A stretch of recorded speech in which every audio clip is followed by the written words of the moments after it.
All right, what's going on, everybody? TGIF, huh?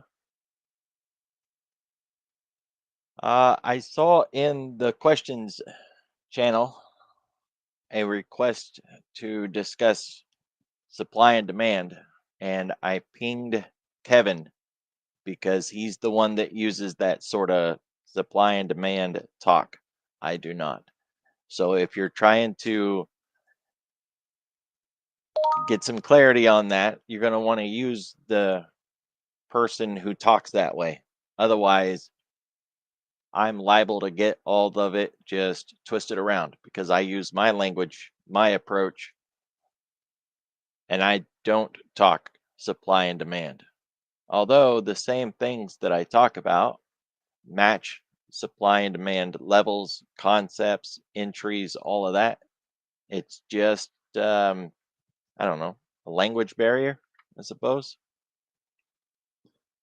So, best to get it from the horse's mouth, as they say.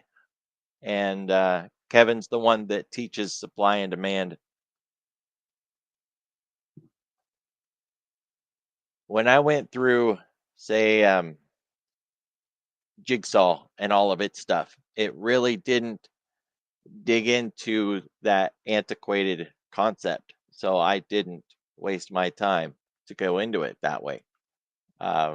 If you look at things like drop base rally, rally base drop, that's the same thing, right? Supply and demand. It's just a different word. I've seen people call it support and resistance, right? Like, you know what I mean? It's just a language thing. So I don't want to butcher it since it's not the language that I use, and then everybody go yelling to Kevin that there's some discrepancy somewhere. So it's best just to keep the continuity there. Netflix is going to get a split, right? And so we're finally going to get away from this massive level that we're dealing with.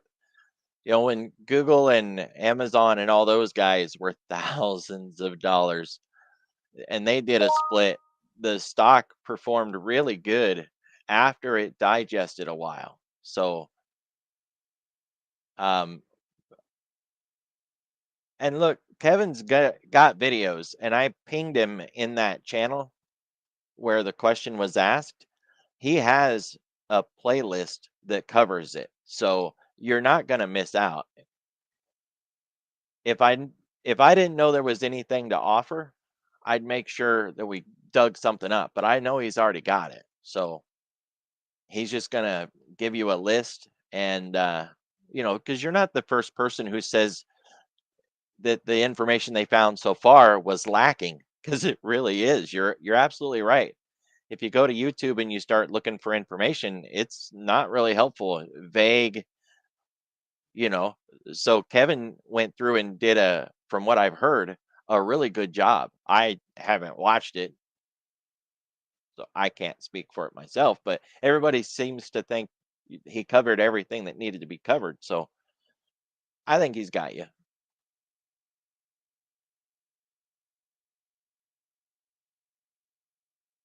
We were having a question, not a question, we are having a conversation today, this morning, about managing a trade. And it's worth discussing the idea, if especially if you're newer to trading and you haven't really worked this out yet, that it's not about winning, right? Winning isn't the problem. Kind of funny, winning's easy. All you have to do is aim for really short profit targets. You know what I mean? Like if you could just get in and aim for 2 ticks, ta-da! Wow, you made 2 ticks, you won. Winning's pretty easy. That's not the goal. Making money is the goal.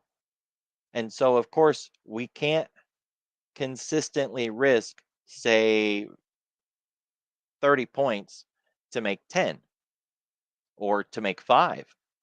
Those are really bad numbers.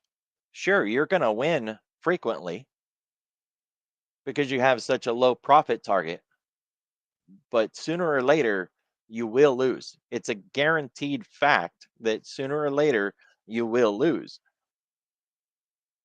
And that one loss can wipe out a lot of wins and put you in the hole. Plus, the psychological damage of such a massive loss is hard to recover from. And unfortunately, our win rate is tied to our risk reward. And I keep track of all of my numbers because these numbers change, right? If you're in a good mood or a bad mood, you got a hangover, you're mad at somebody, sleepy, anything can change your stats. And to me, they're a warning or a heads up. So I keep track of my win rate, obviously, because we want to know what our win rate is and what my constant risk to reward is. So that if it starts to slip, I can go back and look at my trades and start asking questions. What am I doing?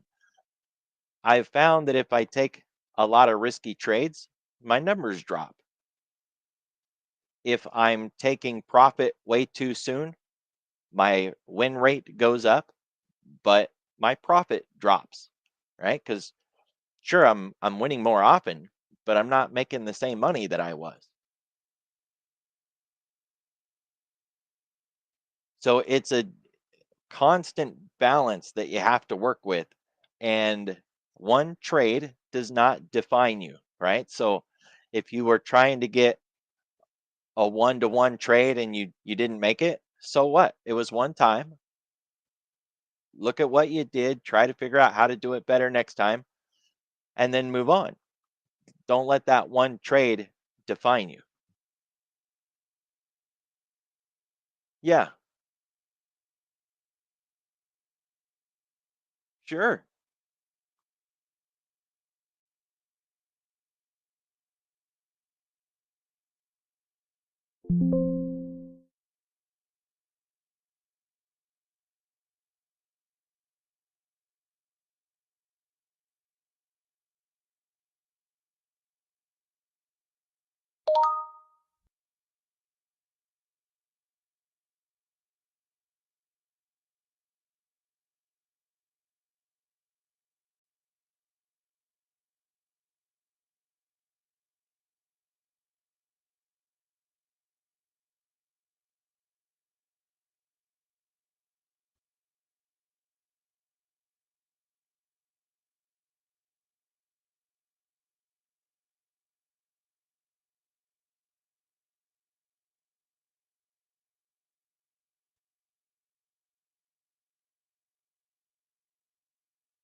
No, if your only goal is just to trade options, the only amount of money that you need in the account is the amount of money it's going to take to quote buy that option. Now, if you're going to sell the option, like sell a put,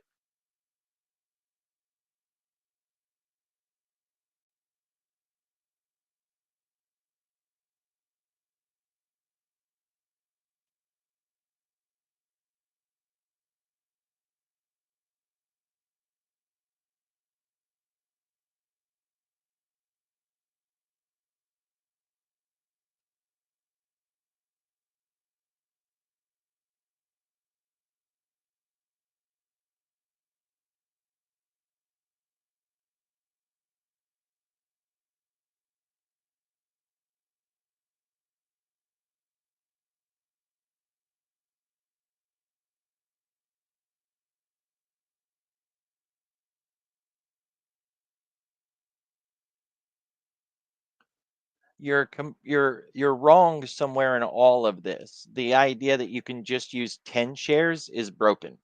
If you want to sell options, or even just do any kind of covered option trade, it's 100 shares, not 10. So you need $3,000. Okay. Yep. So if you roll with that idea, you have more than 3,000 because you need the buffer, right? There's got to be administration fees, all that little kind of stuff.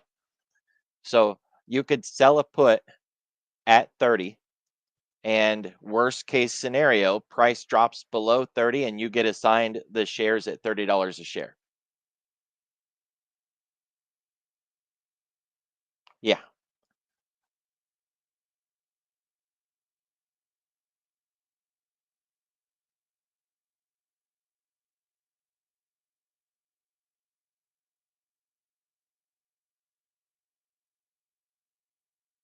right. Yep. Now it's far out of the money. So, for an example, if I sold a put 100 days out at the 30 strike and I try to split the mid here, the most I'm going to make is $16. Now, after fees and commissions and everything else, I might get, 12, $13, depending on who you're using to trade options with. So I blew 100 days in time and I made $12 and it tied up $3,000 of my capital. Could I have made money with my $3,000 in a better way, right? You know, could I use that in a more productive manner? So, sure, you can do this, but you're not going to net very much money, and to even get the full amount of money, you have to hold that until almost expiration.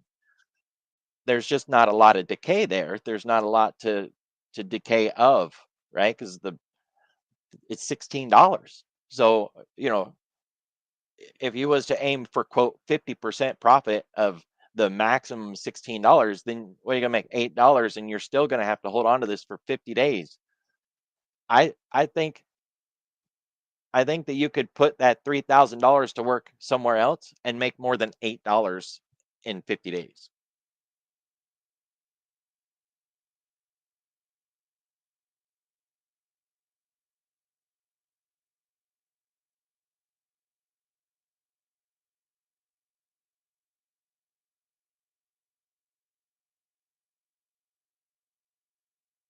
Right.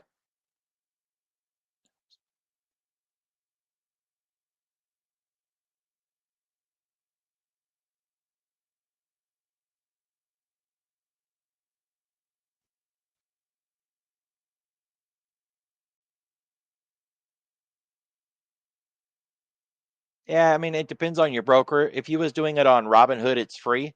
If you're on Tasty, it's like a dollar something, right? It's not a crazy amount. I do use Tasty. I love it. Yes.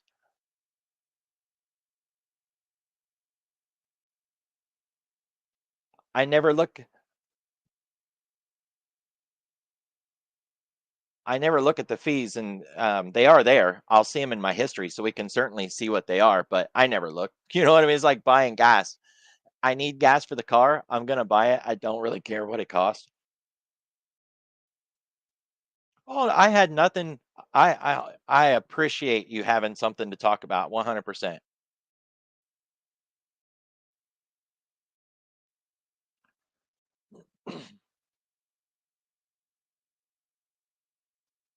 While I'm pulling up the account, there's some things to kind of go over before we get to the more quote complicated things like the option side of it. When it comes to selling options and being willing to take the stock, there's a couple of things that I like to approach before I ever do it. One, obviously, is do like this company and am I willing to own the shares? Right. And you seem comfortable with that. So that's not an issue. But for those listening, right, we wouldn't want to do this on a company that we don't want to own and or that we couldn't afford to own, right? Like Netflix or something. So that's one piece of it. Then we want to look at the chart and ask, well, where would be a good place to own this? on the one hand, I want to sell options that actually have some value to them, right? I don't want to sell some way out of the money trash because then I'm just tying up my capital and like we just discussed. But on the other hand, if I get too close, I'm very likely going to end up with those shares. And would it have been easier or better, or could I just cut out the middleman and just bought the darn shares? So there has to be some kind of middle ground on what are you trying to do and what's the goal? Because, a lot of people, they just sell premium because they just want to sell premium. And if they get the shares, it's okay, they're fine, but they really didn't want the shares and they just wanted the premium. So, kind of think about that when you're looking around at something that you might want to do a covered position on is what's your goal? Are you, really trying to get the stock? Are you really just trying to run premium? Because if you're just running premium, you could probably find something that's juicier. But if you're literally focused on, oh, I like this company and I want the shares, but I want them at a better price, well, then that's awesome. We can use options to highlight the right spot for you to get in.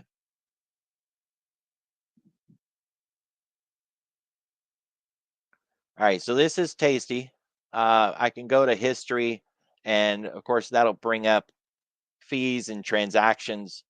So we'll just drop it back, say 120 days.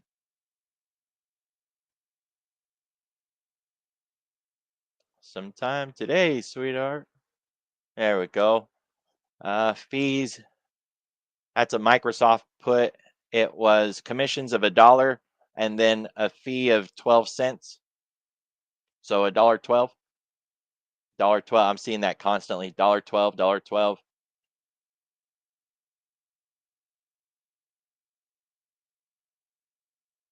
Yeah, $1.12 for the trade. And they only charge you to get in, not to get out on Tasty, right? It's one side.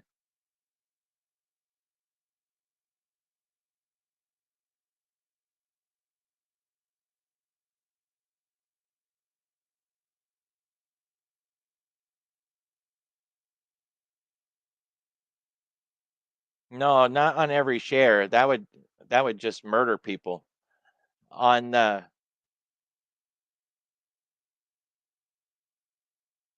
the transaction, yeah.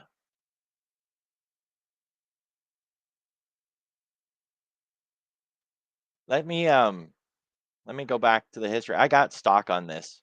So see what the stock is. MSOS. Let me find when I bought this MOS stock and see what the price was for the because we were looking at options trade fees, not stock trade fees. There's a big difference.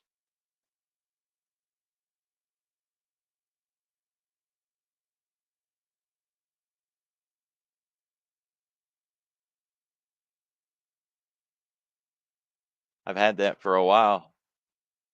Let's try that. Nope, even farther than that. Oh, helps if you spell the name of it right. There we go. All right, so stock trade down at the bottom, no commissions, just fees, and it was 8 pennies, and that was 100 shares. And once we start getting into options, then there's fees or commissions, right? It's $1 per transaction or per contract. But look, you don't want to try to nickel and dime this thing, right? You don't want to sit there counting out the pennies and be like, okay, I'm going to take one trade and it's going to be 8 pennies, so I'm going to send this much money. Don't do that, right? One thing could go wrong and you're 12 cents short and something breaks, right?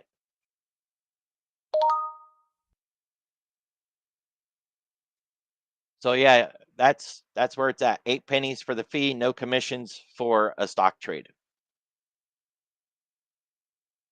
Bought 100 shares at 8.93 and there was no commissions on it.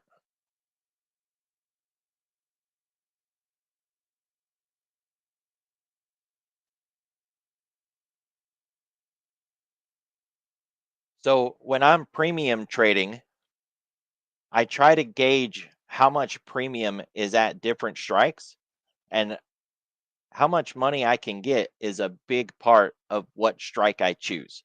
I know some people they just use delta. They'll go out of the money X amount and say, "Well, I'm gonna sell puts at 10 or 12 delta, whatever." I don't like that way out of the money junk. You don't get any money for it. You're tying up all this capital, stuck in the trade, and you don't net anything really of value. But they're not trying to get stock, right? Those are just the YouTube talking head wannabe option gurus that promote the idea that you can sell options and win 90% of the time.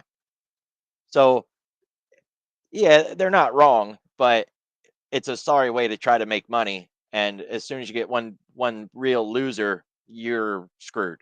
So I don't like that approach. Instead, I focus on where's the money at. If that's one strike away, two strikes away, then okay, I want to sell that one. I'll be at the money, near the money, maybe even in the money if I think there's actually going to be a move in my favor. And that's the options that I sell. And because I do it that way, implied volatility does not become a factor on is this a good company to sell options on? Because usually that's what we would want to do is find things with a high implied volatility so that we can sell options that are overly ripe or juicy. If you look at something like Ford or AT&T, those are cheap companies, but there's just no money in their premiums. So you try to sell options on it to do like the wheel strategy or to just do some premium trades, and there is just no money in there at all. It sucks. But if you're trying to get the stock, then how juicy it is doesn't matter.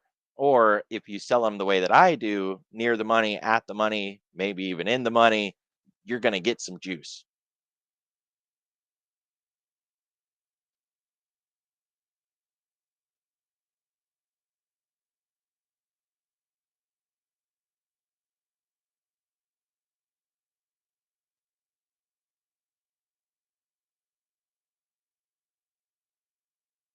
The way it will go is you sell to open the put, choose whatever strike you like, work the order to try to get as much money as you can because they're going to offer you a number, but the number they offer doesn't have to be the number that you accept. So they might offer you like 35, 40 cents, and you can try to push that up to 43 or 45 cents just to see if it fills or not. Try to haggle with them and negotiate, get a better price. So work the order, see if it gets filled. Eventually it will fill. You'll have to, slowly lower the number until it finally fills. And then you're net short a put.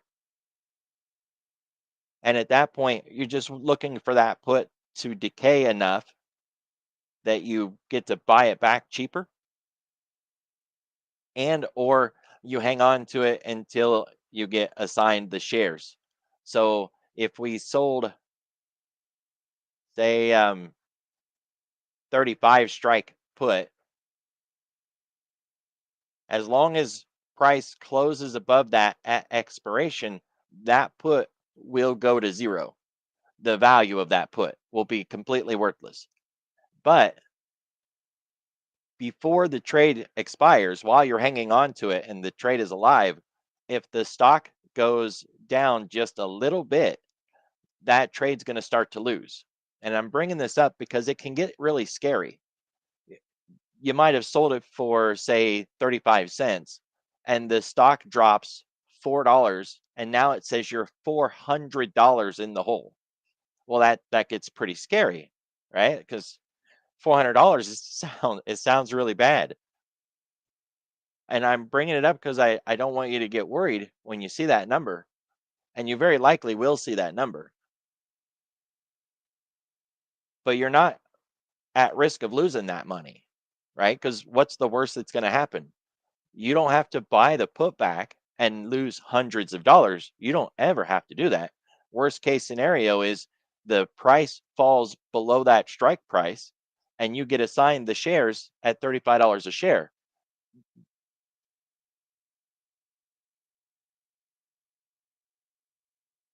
It comes off the value of the stock.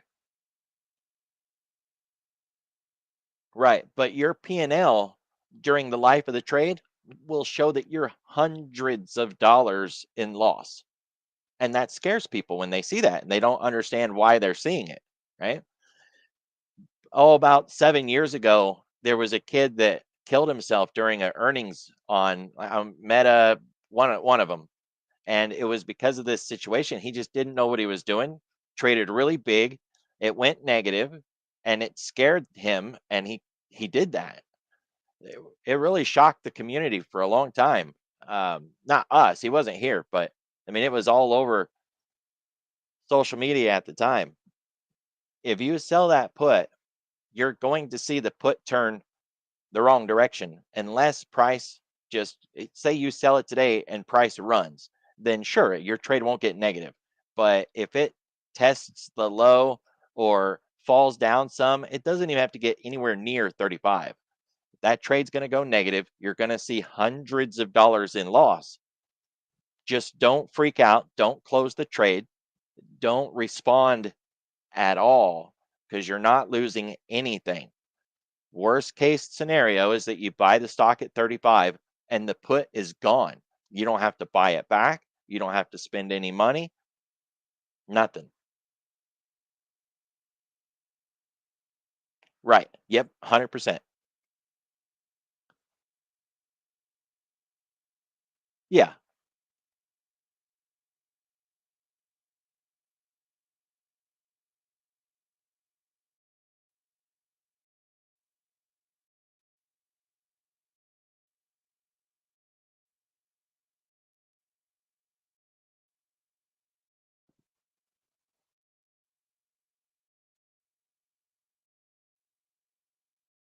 No, all good.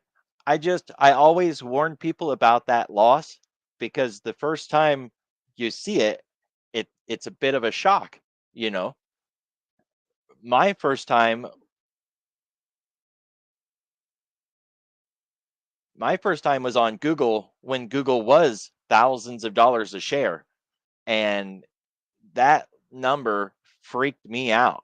Like, oh my gosh, you know, it's scary numbers, but it can't lose. Here's my Fidelity account. I happen to have a short put.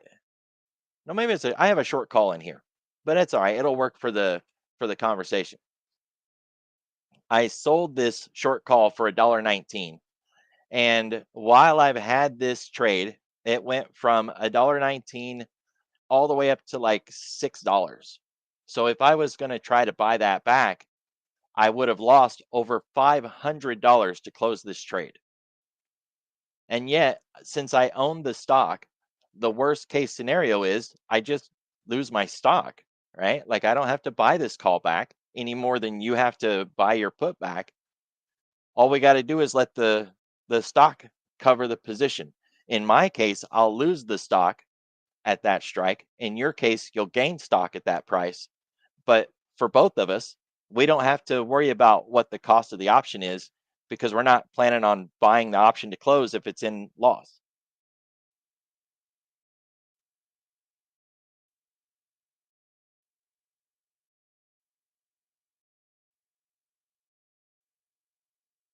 The good thing for you would be, or not just for you, but for anybody, is say you do want the stock at 35 and for the next year, it just keeps bouncing around up here, never going to 35. And so you sell an option and you get, let's just say 50 cents. And then you sell another one and you get 50 cents. And then you sell another one and you get 50 cents. Well, by the time you finally get assigned, you've collected $2.5 in premium. That's money that you get to subtract from the options price or from the stock price. So sure, you might get assigned at 35, but if you've been collecting premium for a year and a half before you finally get assigned, then your quote real stock price could be much lower, somewhere, $31 or less.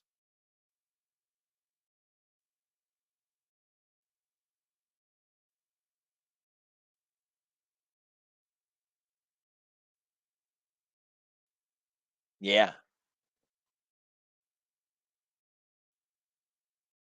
Yep.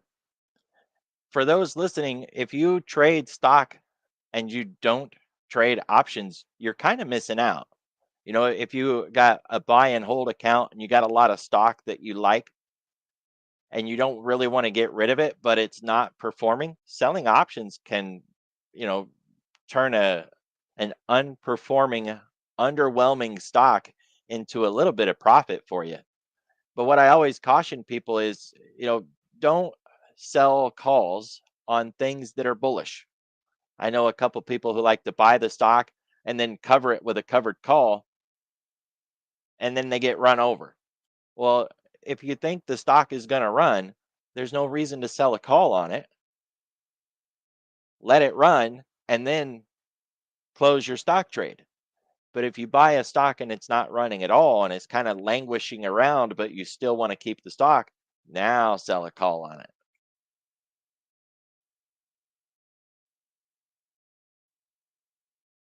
Options are a really good way to get into a stock because you can really dial in where you want your entry, and then you can protect your stock with options.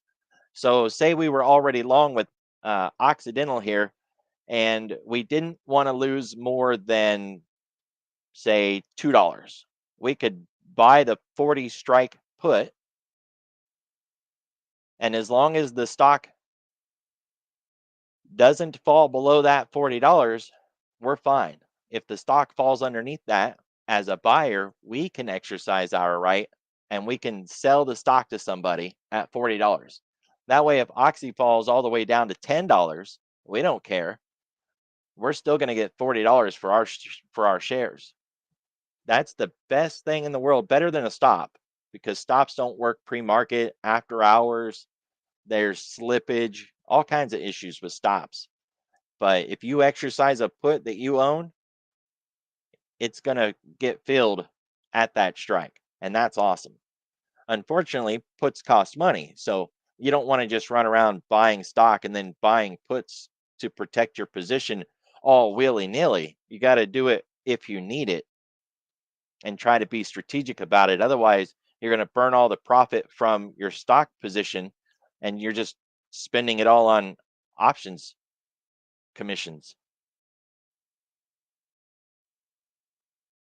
Bring my fidelity back over here. Um, that thing decayed really well. Right now, it's still a little high. I sold it for 119, and if I was to buy it back, it's at 195. So I'm still upside down in that call, but it's no longer $5 or $6. So that's good. Guess we could try to roll it and see if I can get a better price, a better position, maybe.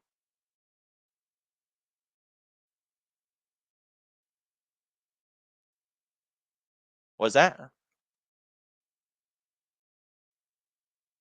Yeah, I mean, I like them because I can do fractional shares. For my long-term account, I like these guys, but I don't do a lot of options trading here. This is mostly just my stock account.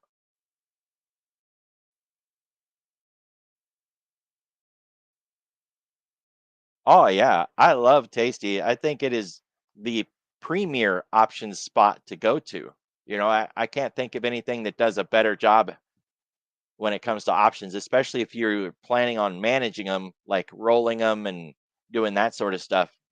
Tasty's the goat.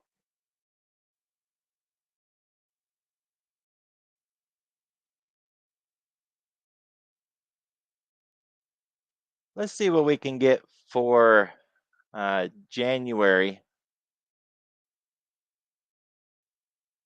Keep the same strike.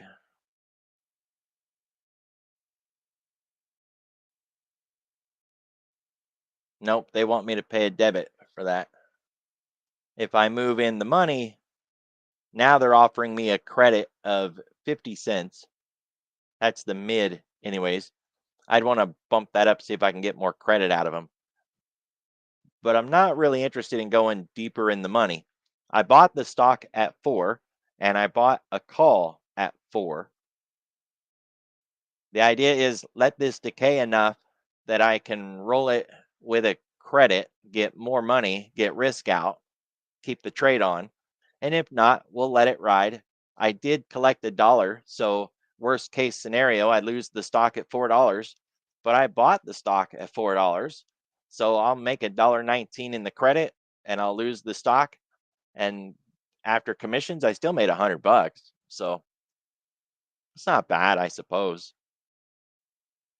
So, it's not ready to roll yet, but that's what I like to do. If I've got a trade on, just go in and see if I was to roll it, what are they offering? Maybe I don't like what they have to offer, and so I don't take the roll. But how will we know if we don't look?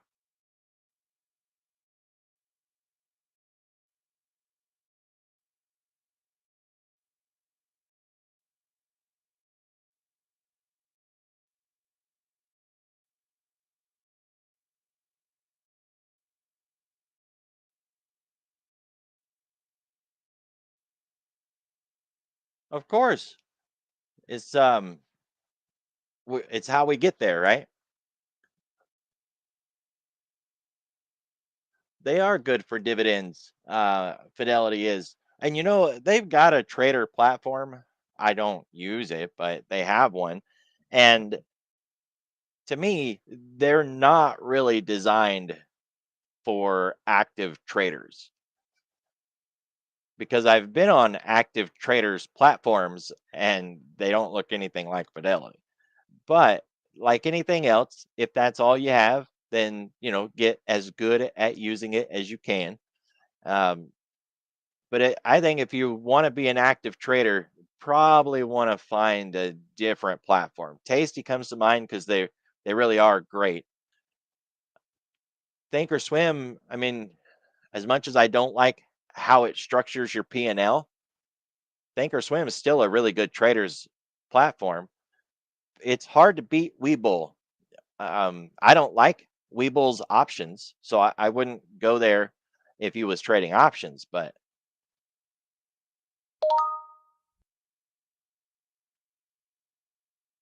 I'm kind of grumpy about Webull. When I started trading, they didn't even have options, and they kept saying, "We're gonna get it. We're gonna get it. Hold on, we're gonna get it." Man, I waited for years, and then they finally got it, and I was like, "This sucks. I waited all this time for this." So I bailed on them, and I haven't been back. Momo is good.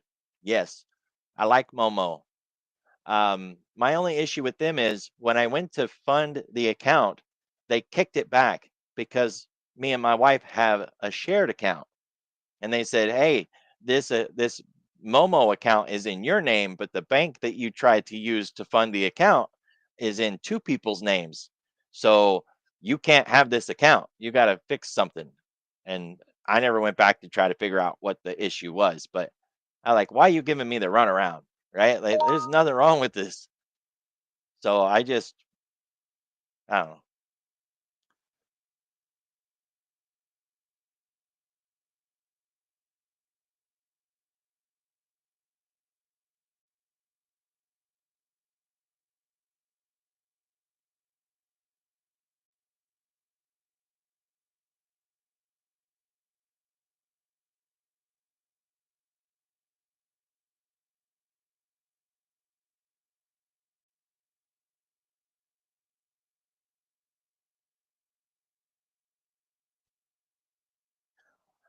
Right. Tasty is American. There's no surprises.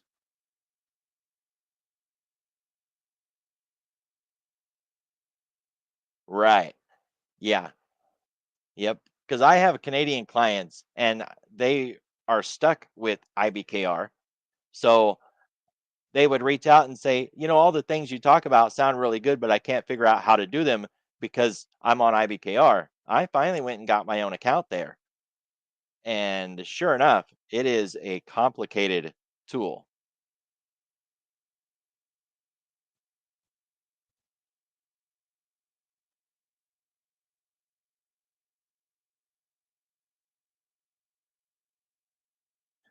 But for those guys that's all they have, my answer to them is always the same. If IBKR is what you have, then by gosh, get to YouTube and watch a bunch of videos and figure out how to use it. right? Because it's all you got. But for the rest of us, oh, why would you use that thing? Go get something else because it's not good. Tasty's awesome. I really like Tasty.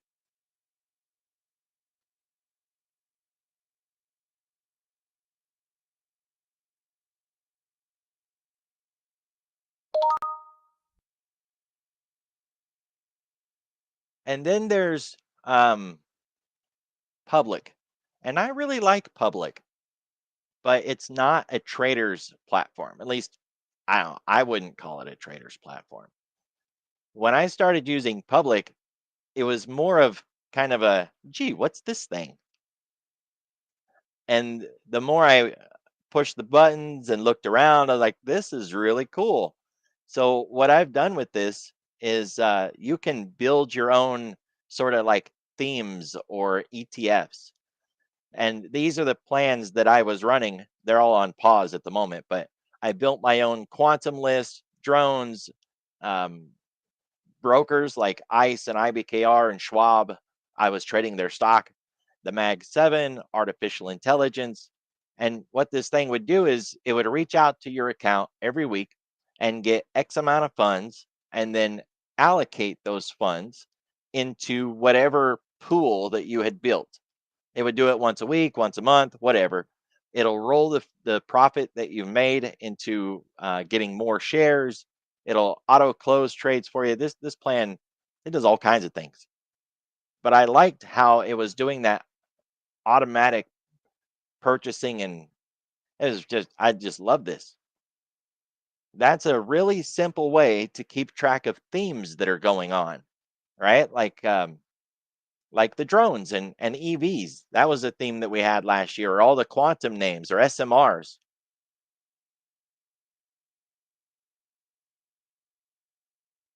Well, you could just put the capital in there if you want, and then it'll just allocate right from the capital that you already put into the account if you do it that way.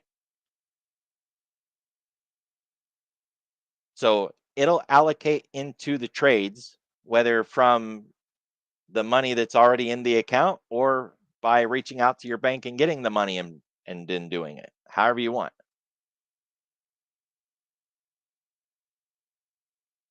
Yeah, let's look at the Dow.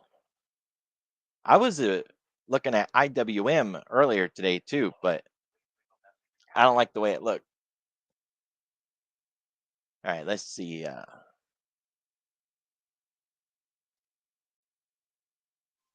Now the Dow has the worst options out of the four between IWM, DIA, SPY, and QQQ. So yeah, I'm not going to say that they're not tradable, but they're not necessarily the most liquid options.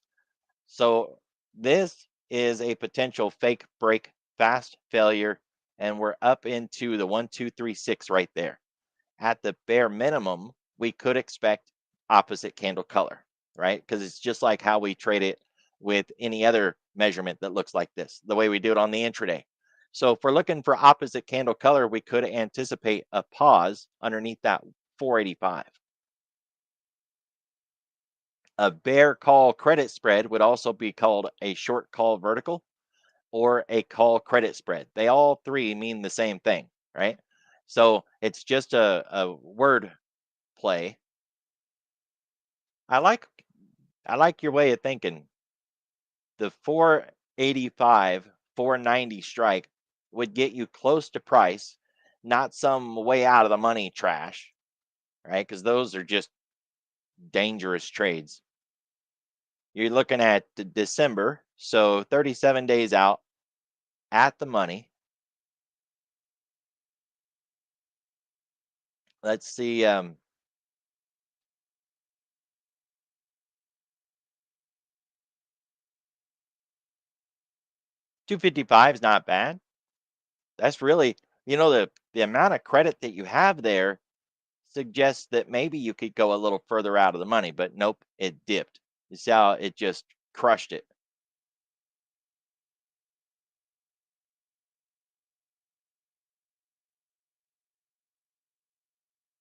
It's not supposed to have that much credit when we're completely out of the money.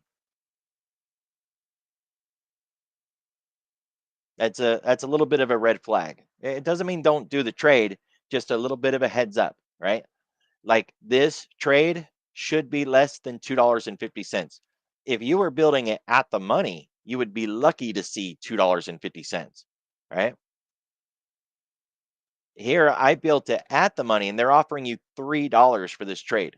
Why? It's not worth $3. Now, don't get me wrong, you're the one getting the credit, so you want as much money as you can get.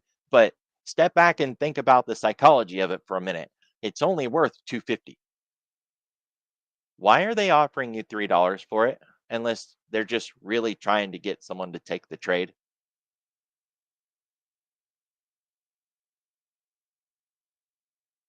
Now, having said that, $2.50 for an out of the money position is not a bad thing. That was a really good price.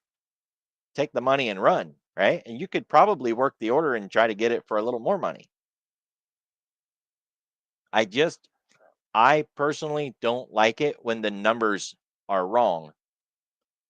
I know this trade is only worth 250 at the money, and they're willing to sell it to you for 250, $10 away. 242? That's not bad,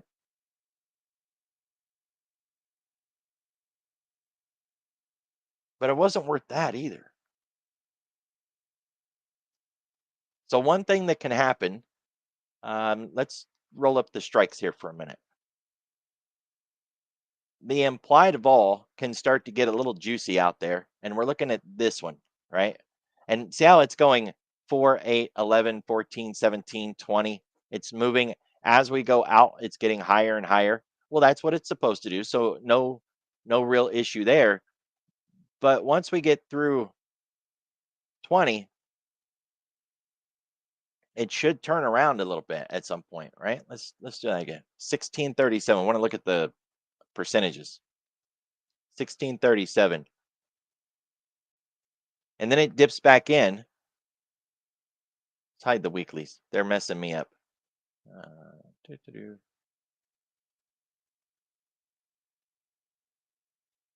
There we go. Nope.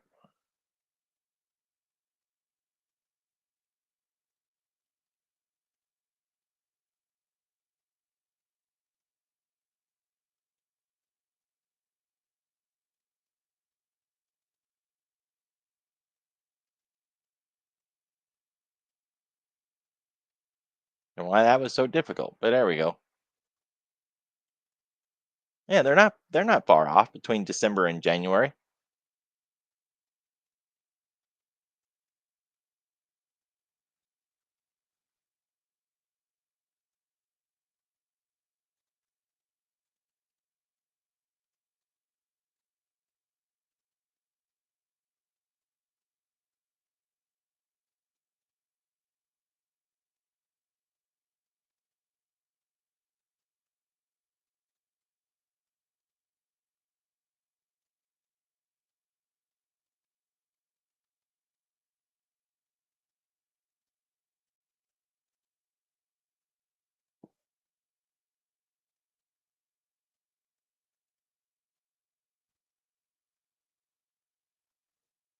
Um, no, keep your eye on it. You got a decent amount of money, which is good for it being out of the money.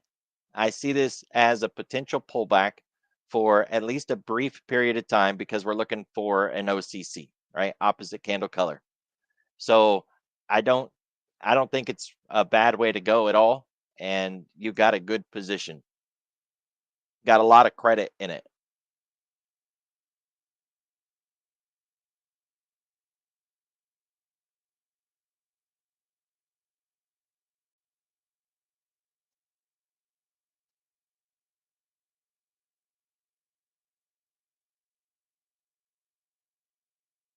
I've been arguing for the life of this pullback that all the talking heads out there were making it more complicated than it is, right? Like everybody was starting to sound the doomsday warning and big gap downs and how we should all get bared up because of all this risk that's piling up out there. And don't get me wrong, I can bring up charts and show you guys that breadth is slowing down and there's a lot of weakness and there's liquidity issues and right, like there's a lot of signals that are putting up some red flags, but we just keep grinding, right? We've been grinding all year, and every time it starts to get a little weak, well, we just get another headline.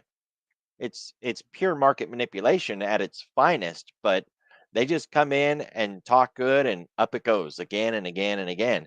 So until we get some real, honest selling, why try to build big short positions, right? This is not a big short position. I'm not calling it that. Short term pullbacks in something like this, why not? It's a really good idea. But I'm talking about people that was trying to short Apple and Google and Microsoft down into the hole like we were going to get some 2022 bear market cycle. Like, what are you doing? We don't have those sort of signals out there right now. There's no reason to get that heavy to the downside. But now that we've had a nice run up, it is time to see a bit of a pause.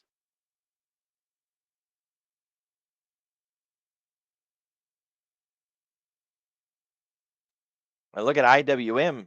Well, it doesn't look so good on the monthly, but IWM had that nice gap up. Yeah, it gave it all back now. When I was looking at IWM earlier today, it had gapped up, right? It had that, it was up here. It looked a lot better. It doesn't look so good now.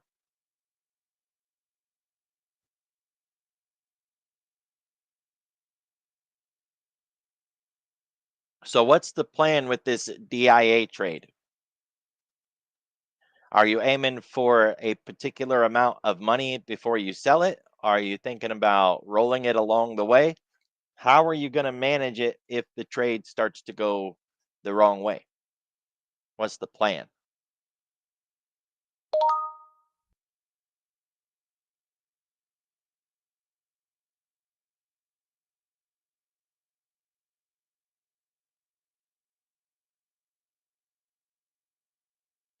A little trick, guys, when I go to get a trade, I think we all kind of question, is this a fair price? Right? Like, when I go to the store to buy a car, I do a little bit of research. What's that car worth? How many miles are on it? Blah, blah, blah. So I got a pretty good idea of that car's value and I know what it's worth. When I come in and trade an option, is that a fair price or are they trying to rob me? And I'm the one selling it. I don't want to sell it too cheap. Is that a good price? So for me, a little trick that I do is I build this spread at the money and see what it's selling for. And you can do it the other way, buy side instead of sell side. Look, the price didn't change, right? Yeah,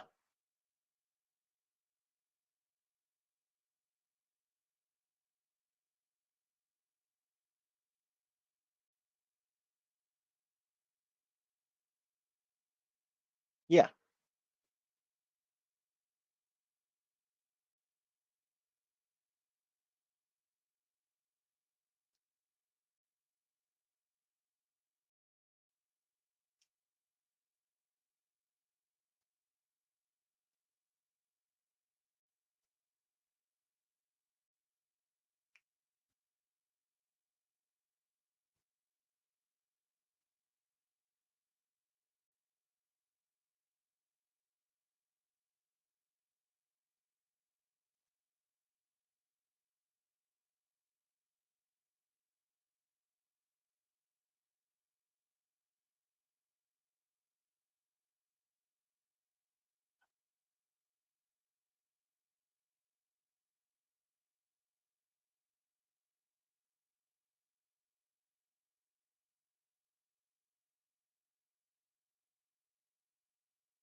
No, I think you got a good plan here.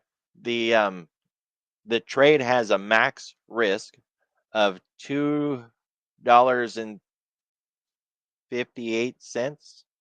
That's your max loss, 258, right?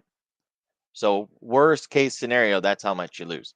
And the reason I was asking is some people have a plan that says, well, I put the trade on as a spread to limit the amount of risk, and now I'm going to let it ride, win, lose, or draw. Tasty trade, Tom Sosnoff, that's the way he likes to do things. If it's losing, he just leaves it alone. He doesn't even bother with it. He only manages winners.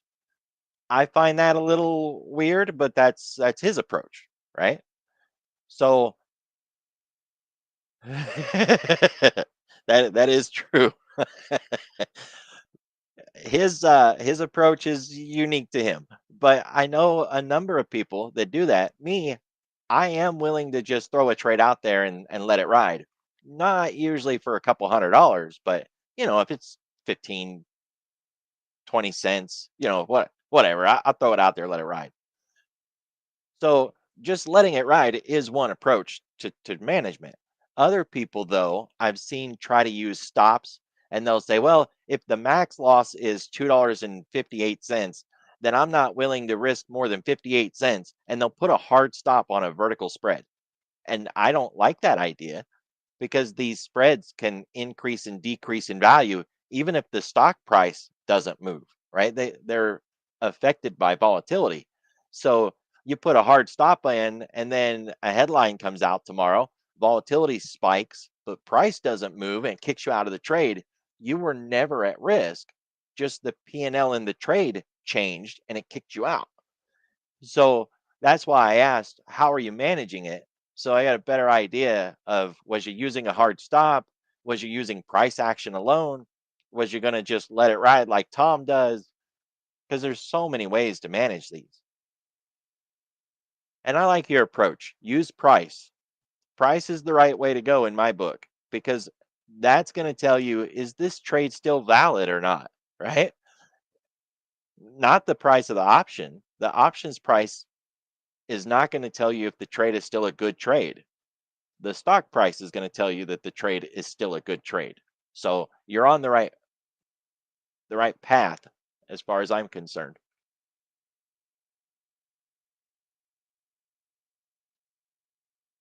The other way to go um, is the profit side. How are you managing to take profit in this? Was you going to use a fixed percentage? 50% is really common, or 30 to 50, or was you? Yeah,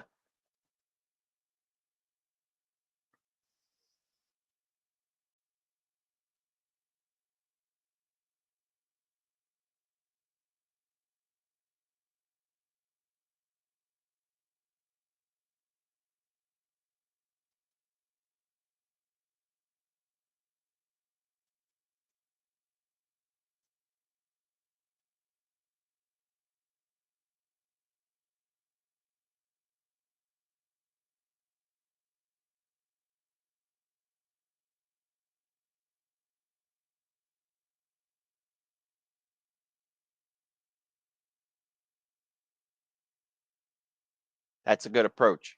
If you have more than one, for an example, it doesn't sound like you do, but if you had more than one, scaling out as you go makes sense, right? Locking in some gains at like 15 to 20 and then 40 to 60, maybe leaving a runner on.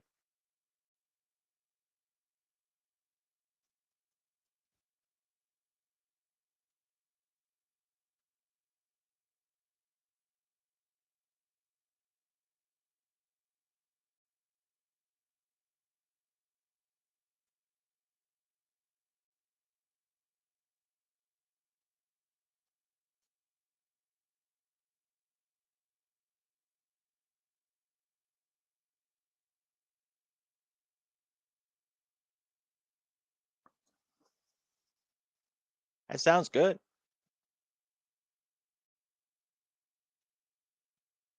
You've got a month too. And one thing it's worth considering around this time of year, every year we got to deal with this, is how options don't have the same amount of life around this time of year. We've got the Thanksgiving holiday, Christmas holiday, New Year's holiday. So we're going to get a lot of short weeks where we just don't have the same amount of days. And that has to be taken into account. We're also going to start to see talk of the Santa rally, window dressing, capital rotation out of poor performers and heavy performers, big winners. They'll start rotating out of those big winners and try to deal with some of their losers for appreciation and loss harvesting. So trading into the end of the year can get a little tricky, but we're through the worst of the earnings cycle. When we got the Mag 7 and the banks, a lot of times we go sideways. That's just the way things roll. But we're out of that now. And whatever direction we come out of earnings, that's usually the direction we stick until we get into the next earnings. Then we start to go sideways again and we start consolidating into that next earnings. So we left it to the upside. We should stick into the next earnings, barring any big headlines. Anything could go wrong. Tonight we have that House vote. I think it's scheduled for 7 p.m. So, that can be a bit of a drama. But otherwise, expecting a little bit of a pullback out of something that moved this far makes perfect sense. It might be worth looking into a strategy that I seen Tom Sosnoff talk about once. They were talking about being contrarian, about how much a stock can move before we should anticipate that it's going to pause or pull back and go the other direction. It was a really good video, and they had a phrase for the trade. I'm going to put it in the chat because it's hard to remember later. It's called the aggressive contrarian trade strategy.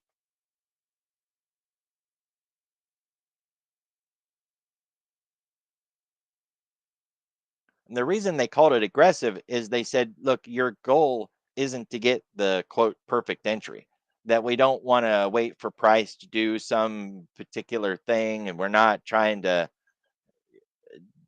dance around the order and work it to get just the perfect fill. We want to get in as aggressively as possible, as soon as possible, and then expect the reversal. I seen him trade Apple and Tesla short while they were preparing to do a stock split, and he got ran over so hard. I mean, it just like a Mack truck running over one of them little bathtub squishy toys. It was just a nightmare.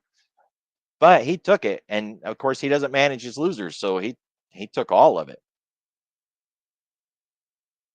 The strategy makes sense until there's a reason for a stock to be running, like Apple or Tesla did, because they announced a stock split and everybody just piled into it like crazy, and it defied normal expectations. Like sometimes stocks just keep going and going and going and going way longer than they should.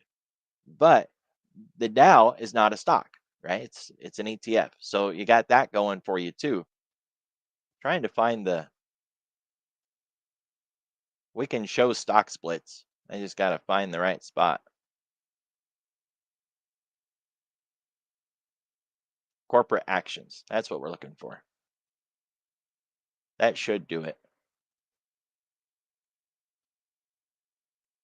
There it is.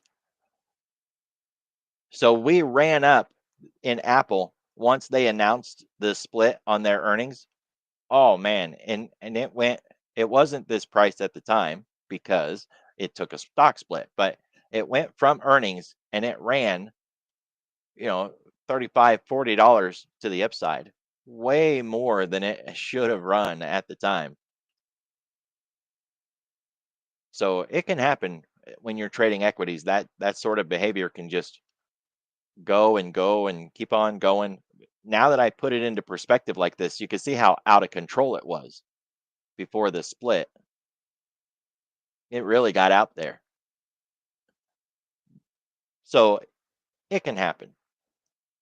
Most of the time, though, when a stock gets ahead of itself too far, you can expect mean reversion.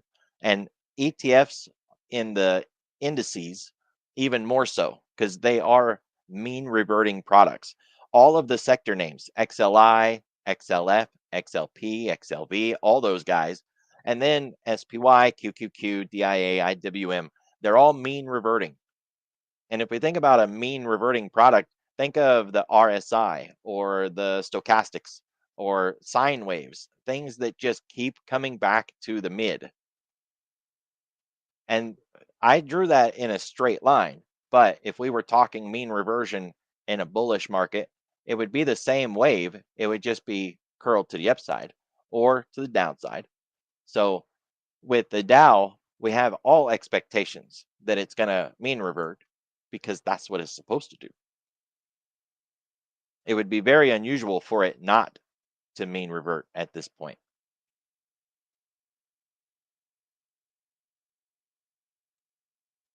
That's the Linreg line, and you can see how we're getting close to the upper edge of the channel. If I right click, now that I drew the drawing, we can choose to redraw with a channel. And that channel is too big. It's not helpful. But the line itself, if we just take the channel back off, it won't let me take it back off. If we just look at the white line in the middle, though, the distance above and the distance below is what you want to focus on. And it doesn't usually get too far away before it wants to come back. A couple of times it got a little heavy.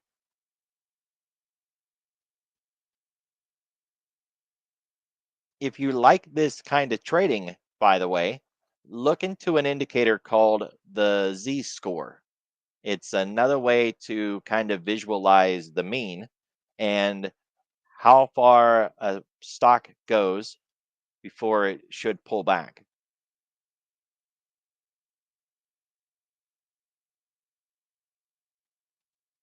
This is my little homemade Z score indicator. I say mine, but I don't actually think that one is mine. There's one that I found though. It's in the Thinkorswim workbook. I can just share it here. You don't have to go get it. But what we're looking for is, has it reached the 2.0 mark yet? Because that's generally the reversal point. And of course, it doesn't have to get to 2. It can mean revert before that. Or it can stay bullish and it can get to 2 and then just keep on going. But at least you would have a warning, right? So Z score. I learned all of this stuff in psychology classes, no less, because you have to take advanced math to earn your master's and your doctorate in psychology. I don't know why. I mean, I kind of know why, but you know what I mean? Like, it doesn't make any sense. I can shrink your head. I don't really need to know math to do it.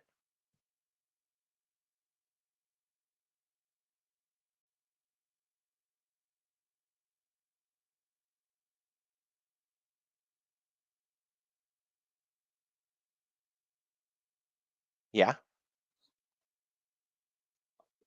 I would say that now that you have the Z score, you should apply that with your moving averages and then re examine your strategy and see if combined they offer you a unique perspective that you didn't have without it.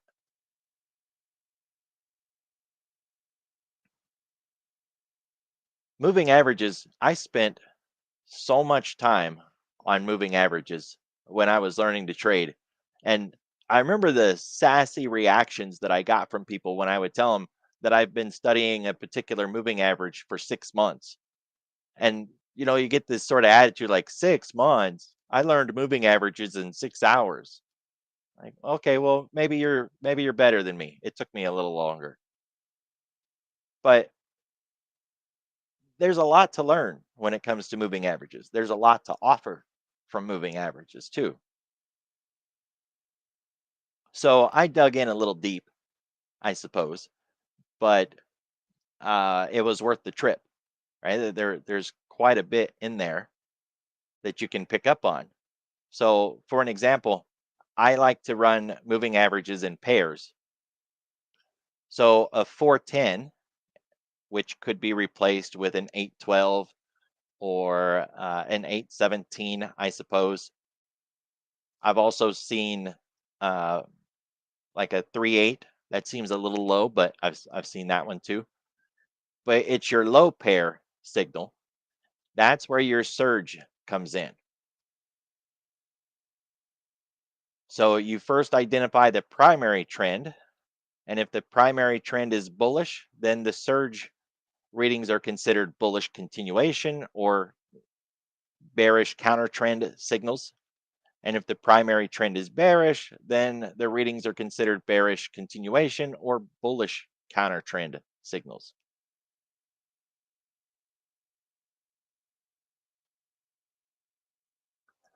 So that's surge. Momentum 1020. You can replace that, with 1224, 1221. I've seen 30s be used. 30 just seems a bit much. Um, you could go down to 8, but I wouldn't get lower to 8 on the down number. That's your momentum combo. So the very smallest combo is surge. The next combo higher is momentum. And then, of course, you got trend and then strength. And the number just keeps getting bigger and bigger. So that when you put all those pieces together, you can actually form entire sentences with the analysis that we have a stock in a bullish trend with a strong stock in a bullish trend with strong bullish momentum and a counter trend bear signal, surge signal.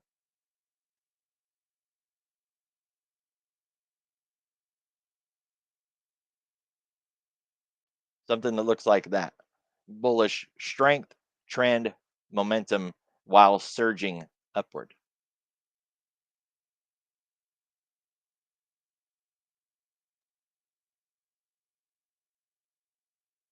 Yep.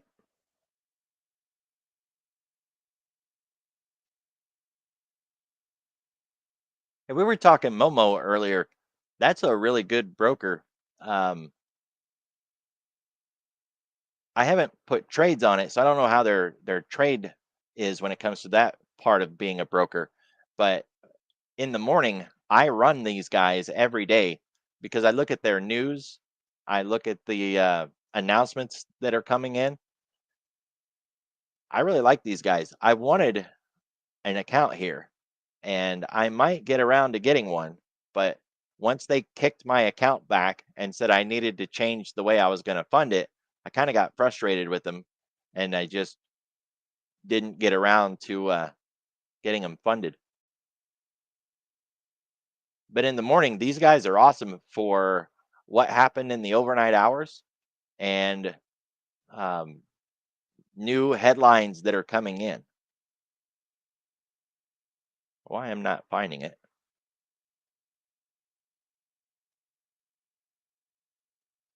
We'll just start it the way I normally start it.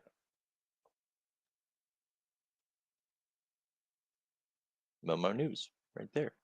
That's what I find every morning right there. So you can go to the latest one, and that'll be any new headline that comes in. It'll show up here, kind of like a finance juice style approach. The other one is just the big headlines that have stuck, articles that maybe you want to peruse later at your leisure, or at least just that you were spotting the big headline. And in the morning, I tend to watch latest. Once I'm all caught up, I watch this to see if any new stuff is coming through. But yeah, it's a nice platform.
If this is what I think it is, I built a combination indicator to analyze the stock price because we had some new traders in that were learning how to do technical analysis, but they weren't quite there yet.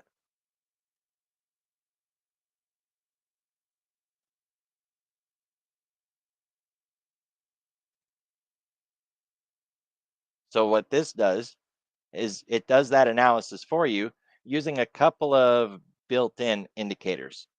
I think it's looking at MACD and RSI and then a couple of moving averages. And what's cool is you don't need the moving averages on the chart, right? Like you can take all the moving averages off. You can take all the indicators off so that you just have price action and it'll read everything for you. So it's healthy and it's above the RSI 70. Primary and secondary trend is bullish, just to get a nice quick snapshot of how a particular market is. Because there's so many markets out there at a glance. Somebody asks you about a stock, some Joe Schmo company you never heard of. You bring it up, and at a glance, you can see, is it good, healthy, broken, whatever.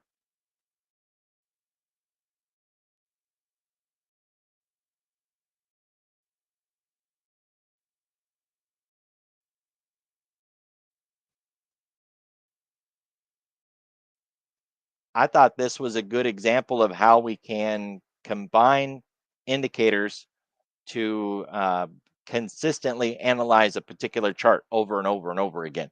You want to stay as consistent as you can with your analysis. The tools that you use, the time frame that you use, try to keep everything as consistent as possible.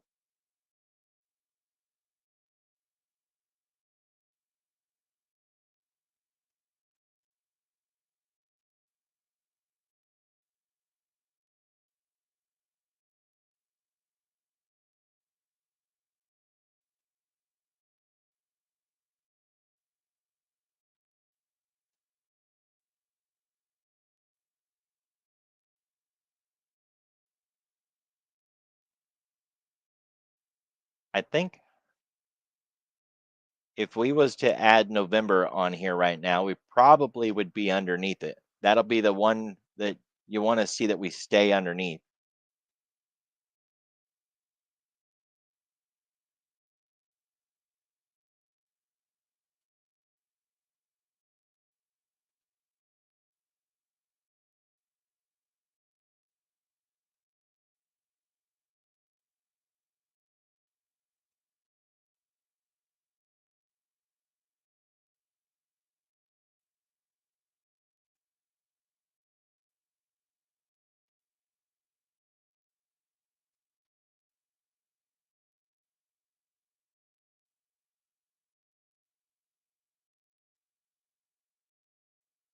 Yeah, there we go.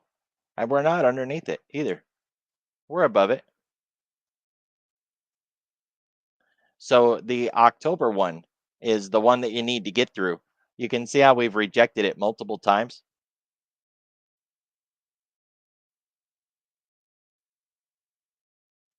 So we got to get back above that 245 to threaten you. So you want this to stay underneath that 245 level. And then to calculate your break even on that trade, I like to put the break even on the chart, right? So I have this line in the sand of what it needs to stay below. It doesn't change anything. But if you got a lot of trades on and being able to just bring up the chart and see where your line is and see where price is, to me, that's really helpful. Once you get used to carrying 250 to 300 trades at a time, you pick up some tricks so that you can see what your positions are at a glance.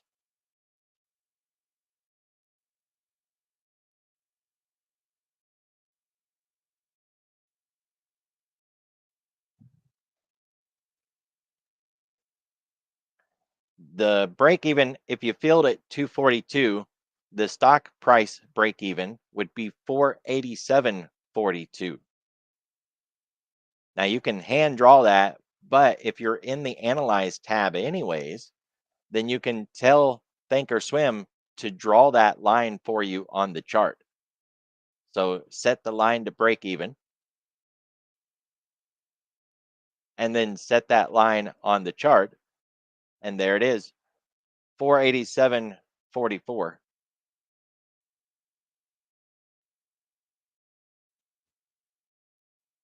There it is. We would want price to close or stay underneath that line. And that's your official break even. What most people do is they just use the short leg, right? So you sell something like the 485 and we say, well, it needs to stay below 485. But technically that's not true, right? The real break even is 487.44.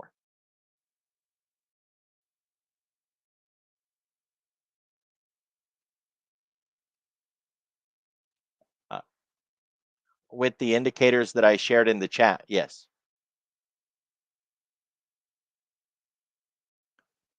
This is the chart analysis indicator,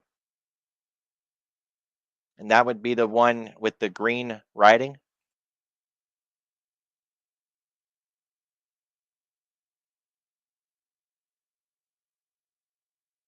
The other one, I thought I shared it, but I'm looking at the chat and it does not look like I shared it. Let me get that one shared.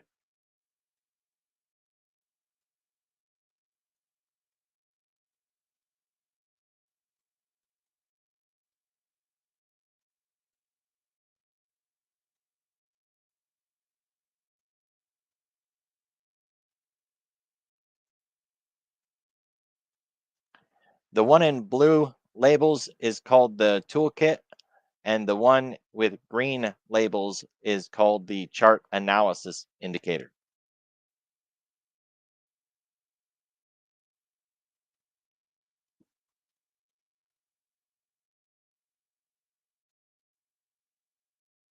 Yeah.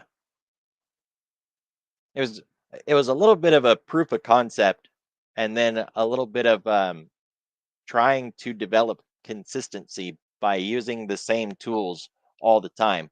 If they're already built into the chart and they're not obscuring price, we're more likely to use them. I don't know about you guys, but the one on the left with all the lines, that would not last very long before I turn it off because it's just so much noise, right? I don't like all that noise. So if I can keep the noise down, I'm much more likely to keep it on the chart.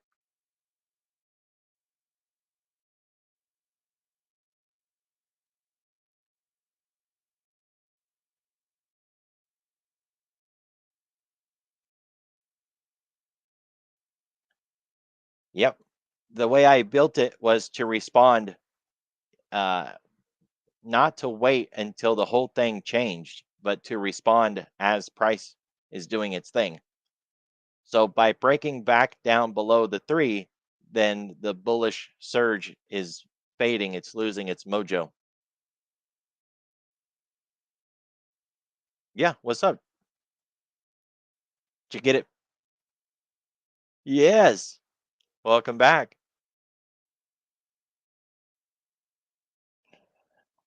I even bought a little foot pedal button for that push to talk a long time ago. I never used it because it was so frustrating. I just said, I'm not doing it."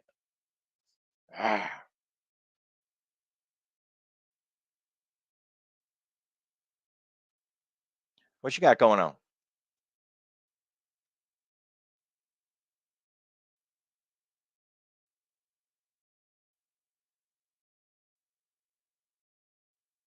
Right on.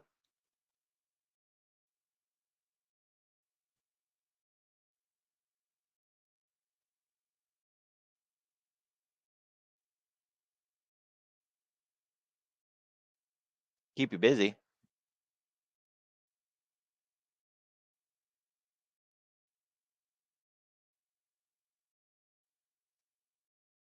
What do you think they're going to do with this vote tonight?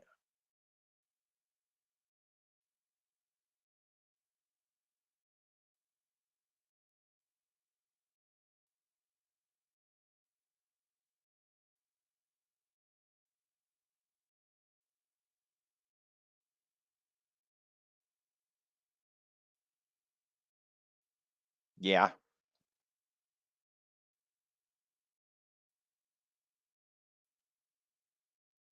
I was thinking even if it passed, which is a big if, that it might turn into a buy the rumor, sell the news.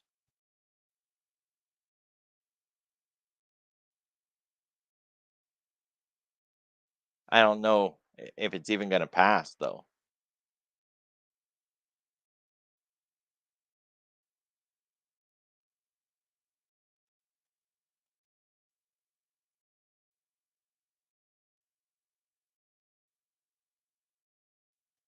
I thought I built this indicator to hide the lines, but apparently I didn't.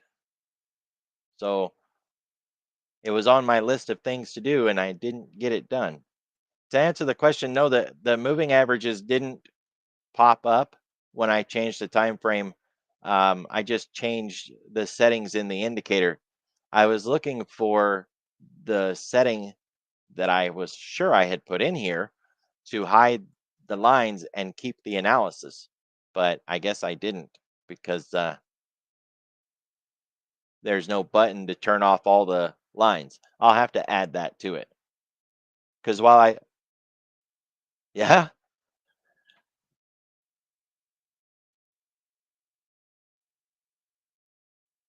Oh.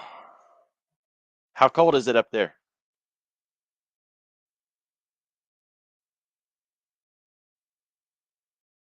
I heard him saying it was colder in Florida than it was in Alaska.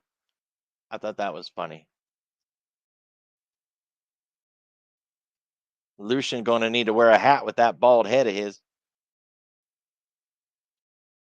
Get a Bullish Bears beanie.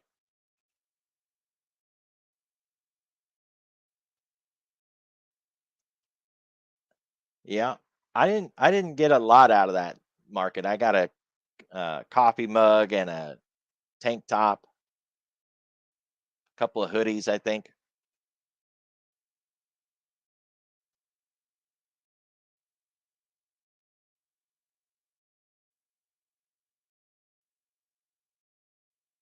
Yeah,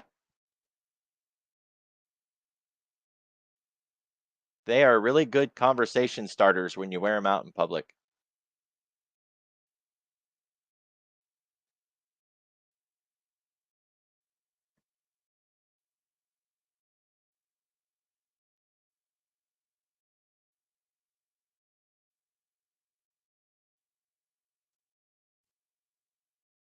You can manually turn the lines off if you go into the indicator and turn them off one by one, and that's okay, I guess.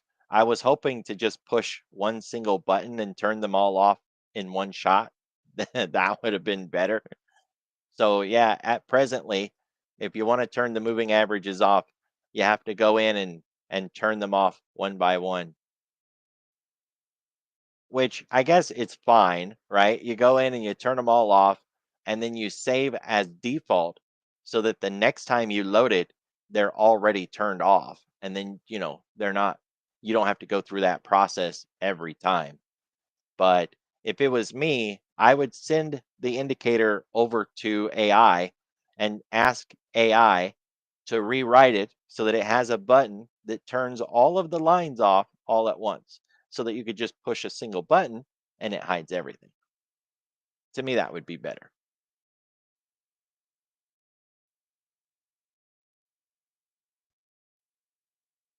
What are you doing for Thanksgiving?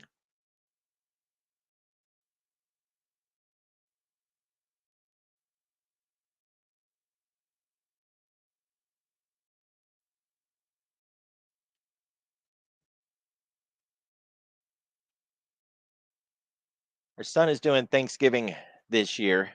And so we're going to go see the grandbaby and spend time at their house. Yeah, I always love to see the little booger. Exactly. Loud things that spoil with batteries and flashing lights and sirens and a lot of sugar. Boy, he likes bubbles, man. You got Mountain Dew, Pepsi, anything with bubbles. If it's carbonated, he's right there. Yeah.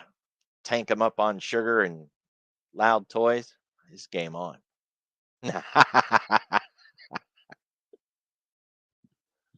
That would be so mean.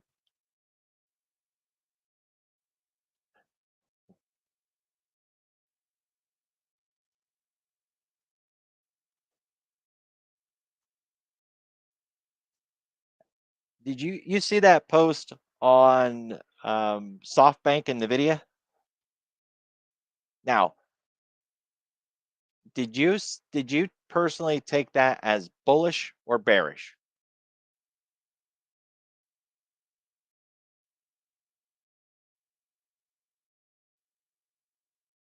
Thank you, because the darn thing has been stalled out since July, right? Indicating that there was an issue with Nvidia because there was a lot of selling going in there. Some institutional selling was just keeping this thing back, and yet we couldn't spot it. No announcement, no announcement, no announcement. Well, now we got the announcement. We know what it was. And SoftBank, they need the cash. You know what I mean? Like they really need the cash. So it it wasn't bearish at all. Some company really needed money and they sold their position. And it took them a while to get it sold. So now we understand why it's been going sideways for 2 months. Yeah, I didn't see that at bearish at all. We were talking about that yesterday. I'm like, what's bearish about it? You know what I mean? Like I understand what's been happening to Nvidia now a lot better. It explains the sideways. So I didn't see it as a negative. I didn't see it as a negative at all. Mm-mm. We still got to let the market digest it, because that's got to happen. But I see it as a good sign. The only question now is, are there anybody else? Because we're making the assumption that it was only SoftBank, but we've had a couple of firms blow up this year, and there's been liquidation by a number of those big funds. So is there anybody else?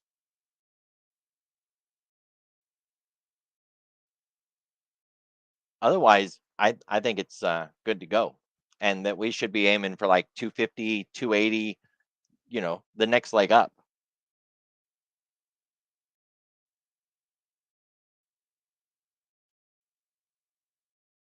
Are you using that market tool that Kevin uses?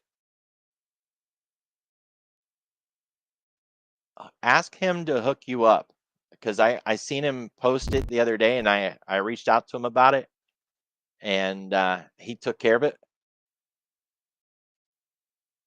It is a very helpful tool, very helpful. Um, have you seen him use it? Here, I'll put the link to it in the chat. It's called Market Edge AI. This thing is smart and it's constantly searching for news all over the place and then applying that news in an algorithm into the chart and giving you anticipated market reactions. Yeah, this thing is very handy. So I had Apple on here and it was showing me the insider trading that was going on in Apple. And there was this one fund, the name of the fund escapes me at the moment, but that fund sold a boatload of everything. They were dumping all of their Microsoft, their Google, Amazon, Tesla. They were dumping everything because they're in a pinch. And that made me just think about Nvidia again. You know, how there's been a couple of funds that were on the wrong side for this whole run up. It's just amazing how they could be so wrong, but it's coming to a head and they're just not able to sustain the move. Right? You would think they would be better than that, but nope.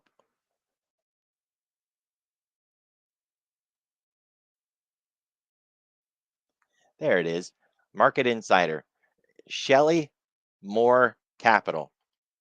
They sold, man, they sold everything.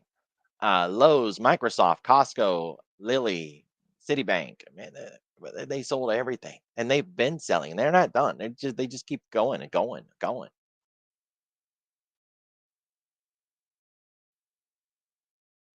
And that made me think about Nvidia again when I seen that. I was like, there could be another fund or firm out there unloading their Nvidia that is hurting and needs to unload it. But otherwise, I don't see Nvidia as being and then there's the incest issue, right? How all these AI companies are all um, they're just all tangled together.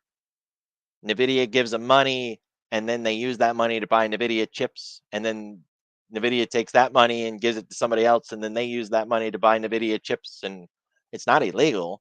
It's right. Yeah, incest is not the right word, right? There's got to be a better word. What is the right word?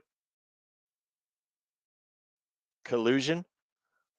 Rico?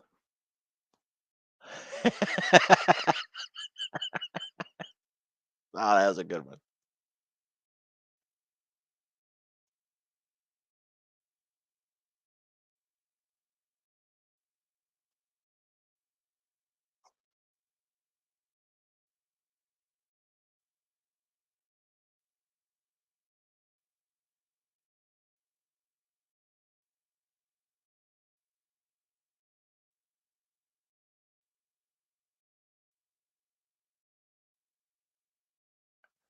So we made it through OPEX. We made it through FOMC. We've got CPI tomorrow, which I'm not really expecting to be anything really bad. I guess we should look, get some projections on the CPI data.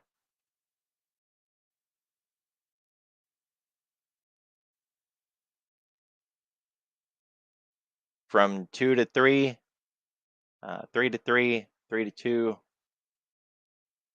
We're not going to get any of that jobs data stuff. Well, I don't know if they, I don't know, even if the vote goes through tonight, I still don't think we're going to get any of that data tomorrow.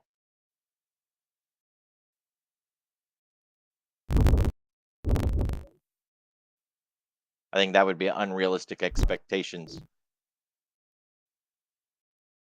Vendor financing, that's a good term.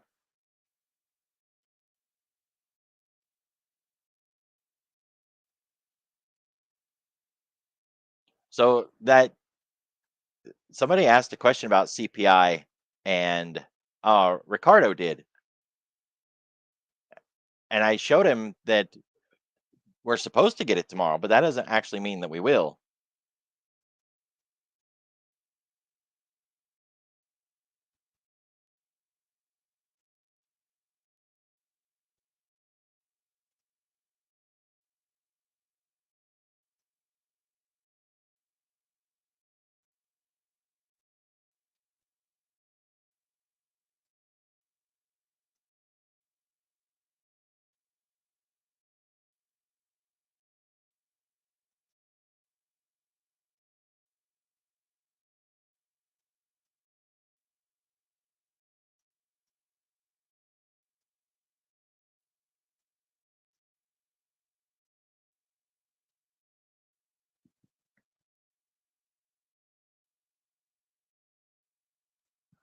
There's some pretty interesting shenanigans between those companies that are spending every last penny they have to buy Ethereum or Bitcoin or whatever, and then they pump their stock, right? And then they do it again and they do it again.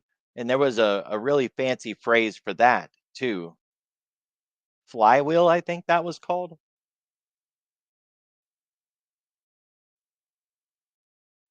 I had a list for a while.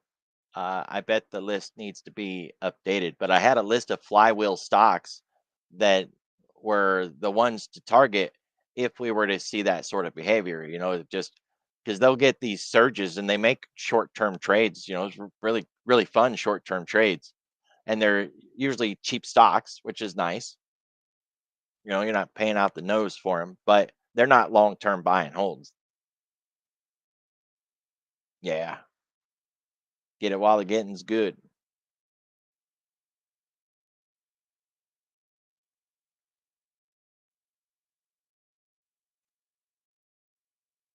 Lucy was on the list today.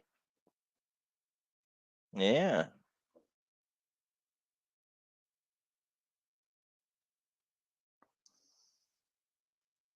Yep, Big Bear. I think that was yesterday though, wasn't it? Or maybe it was today. They all start to blend together.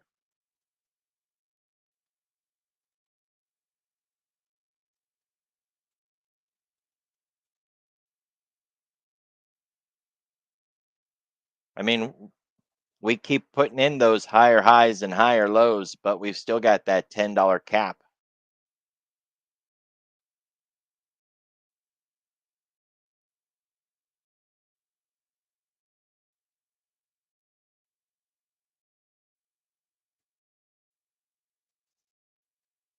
Yeah, we're talking about the watch list in the BB.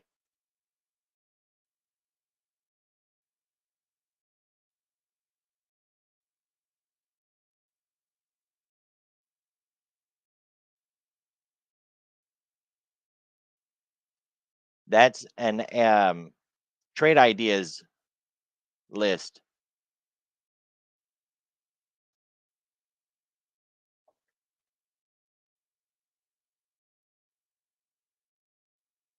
Every morning I turn on trade ideas and I run the scan and I get this page, which has all these really great things. And then I go through the list looking at each one of these to see which ones have a setup that I like, or at least has a decent chart. And then I add it to the list, build out the list, and then put it into the channel. I got a little story about trade ideas though, right? Like I seen an advertisement once because I had a client who sent it to me and it was marketing for someone who doesn't know how to trade. And it was like, hey, we got AI integration, smart systems, blah, blah, blah. This thing is fantastic and it's perfect for new traders who can't um, do analysis yet. So you could schedule a one-on-one with them and they would, you know, give you this presentation. So I thought, why not? I reached out, I gave him my email. We scheduled a presentation. It was a Zoom meeting.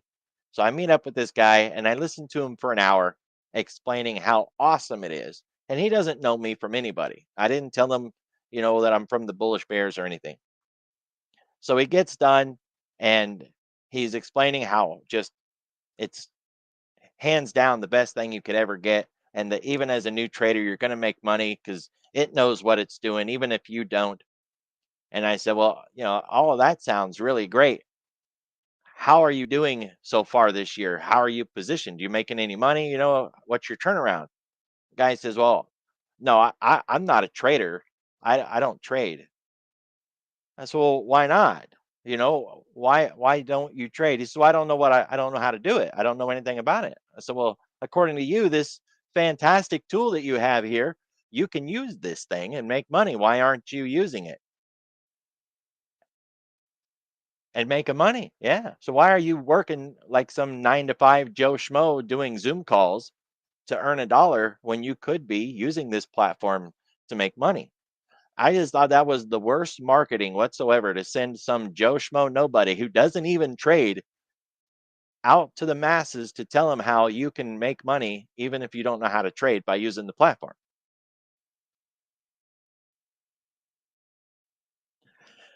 I don't know. I didn't see the logic in it. Yeah, I like that. You guys really screwed the pooch on that one. Really bad.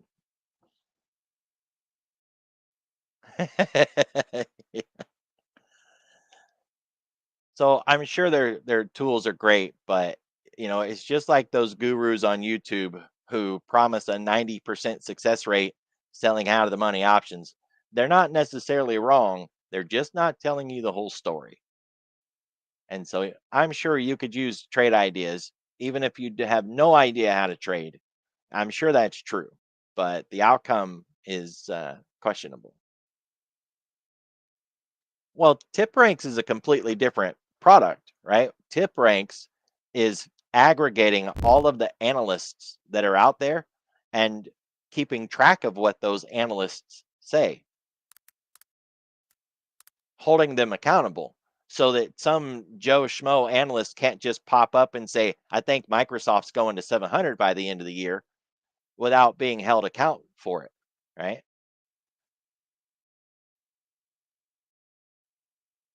So not necessarily better or worse, just they have a different agenda.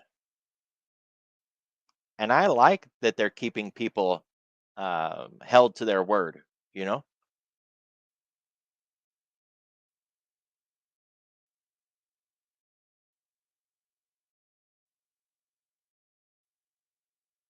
Oh, yeah, you have to think they do, right?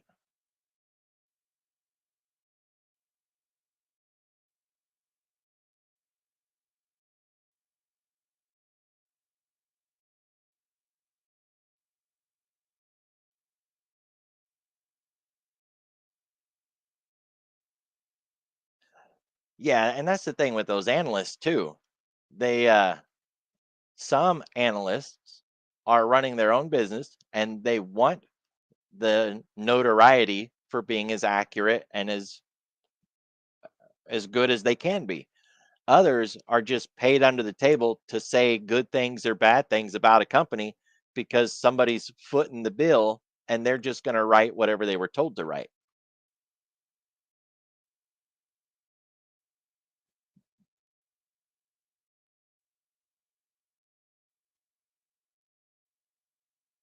When it comes to analysts and analyst recommendations, one thing that I tell people is don't take the headline with it as the entire thing. If you see an upgrade or a downgrade or a new call out on a stock, find the article because whoever gave the upgrade or the downgrade is supposed to have a reason behind it. Something is supposed to have changed to where they come in and they say this company, I don't know, sold a major stake in another business that it owned and now it doesn't have that revenue and it lost this and it lost that and so I'm going to give it a downgrade because I don't think it's going to get good earnings next season. Something like that, right? Not just a headline that says we're going to downgrade Apple because we don't like Apple.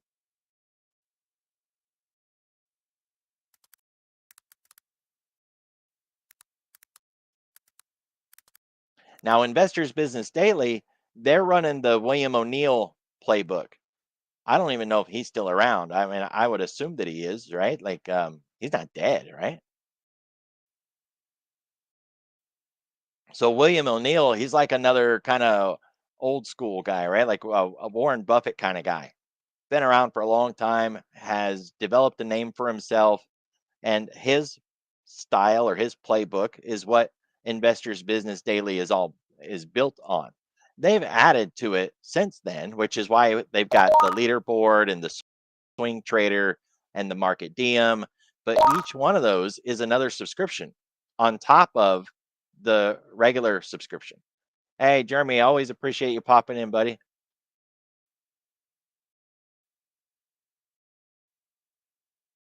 And depending on the subscription that you get, this is a pretty good way to go. Um, I've had it before. I may end up getting it again. But to me, these guys really, they're good when the market is bullish. If we're in a transition period or if we're in a bear market like 2022, this subscription is not good. That's my opinion, right? Everybody's got their own. I tend to cycle between this one and Seeking Alpha and stockcharts.com. Those are the three that I go back and forth on. And I run them for like a year and then I swap. And to me, I look around the market and I look at what I need or what I'm lacking, right? And what I liked about IBD is they would put stocks on my radar that I normally wouldn't look at. because I'm just like anybody else. I look at Google, Apple, Amazon, Tesla, Facebook, the same old names. And I'm really picky about liquidity. So my scanners are all set to only show me really liquid things. And that list does not change very much. So I liked that these guys would bring me stocks that normally would not hit my radar. But their their system is designed for solid breakouts into new highs that continue to hit new highs. So it's got to be, good quality companies, and it has to meet their stringent criteria, but that's their main juice right there, is just continuing to buy all-time highs and run that higher and higher and higher. That does not fit choppy sideways bear markets, or choppy and sideways or bear markets. Doesn't fit either one of those. And transition markets where we were in an uptrend and we're in a topping pattern. We're not falling, but we're not rising, kind of like we are right now. And I had a coaching client who bought a 1 year subscription to every one of these tools. She was out thousands of dollars and she didn't know how to use any of them because they talked her into it. And I mean, maybe that was on her, but you know how hard it is for new traders to make these kind of decisions when everybody's throwing all this stuff at you.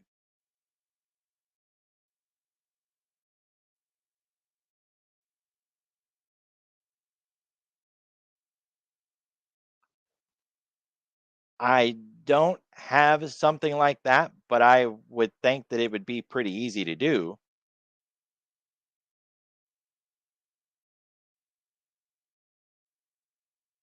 On Thinkorswim, you've got the daily. So just type in the words daily, and you can see that it's got daily high, low, and that's all you need, right? So now that you've got daily high, low, you should be able to just open it up, take this code to your favorite AI, and ask it to build a cloud into the middle of it so that yesterday's zone, which is highlighted right here, has a cloud. Oh, you're not asking about yesterday though. You're asking about Globex. Yeah, that'd be a little different. It still should be able to do it, right? Give it that code and say instead of yesterday, you want Globex. Because if you give it something to work with, it shouldn't screw up too bad, right? That's that's usually what I do. I give it something to work with. So if you give it all of that and then say, but I want Globex, it should be able to handle it.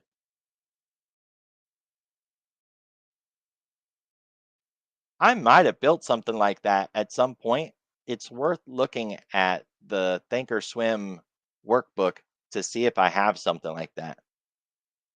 It would be something like complex daily pivot or some kind of name like that if I have it, right? That's definitely not it. But I've built so many pivot indicators over the years. Oh, yeah. Yeah, I still build indicators, especially when I want something, right? That's usually when I um, jump in the most and build something. When I look and I'm like, you know what I need? I need whatever. And then I go in and I build it. The thing is, a lot of those that I built were more of requests or theory and less for personal use. Because if you think about it, you don't see most of that stuff on my charts, right? Out of that whole Thinkorswim workbook, you really don't see any of that stuff show up in my pictures, in my charts, in my share screens, nothing, right? Because I don't use any of that stuff. Yeah, you should be able to.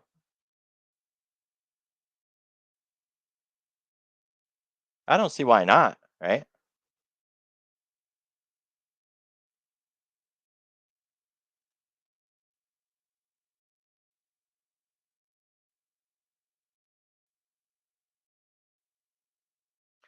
I think the terms of service for the Bullish Bears Discord is that they don't want you to share links to like trading communities or places like that.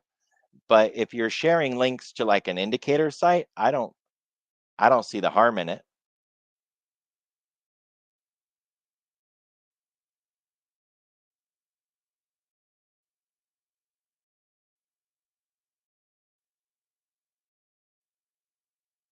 Like we've had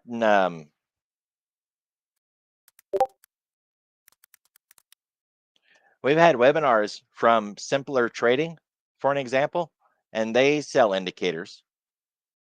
I'm not a fan of, people buying indicators, but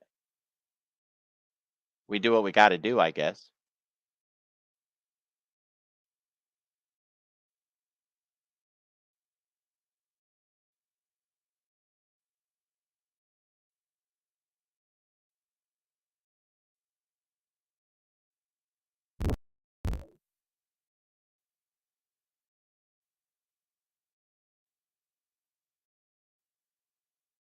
Yeah, I've built something like that in the Thinkorswim workbook. Let me add it to Thinkorswim. Oh, hey, that's a Mobius indicator. He's the one that built the weekly expected move.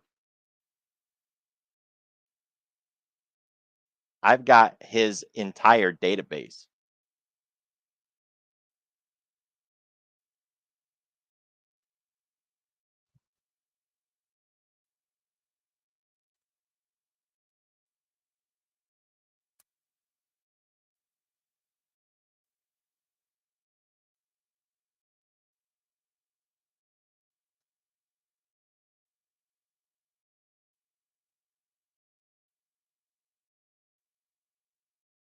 I, I don't know if I'm going to remember all of that, but okay. Hey. We'll just remember that. 10 and 1.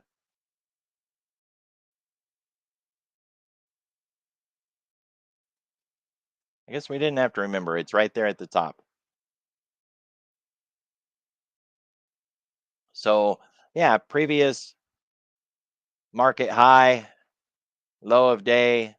I'm not necessarily seeing Globex broken down per se. Previous market low.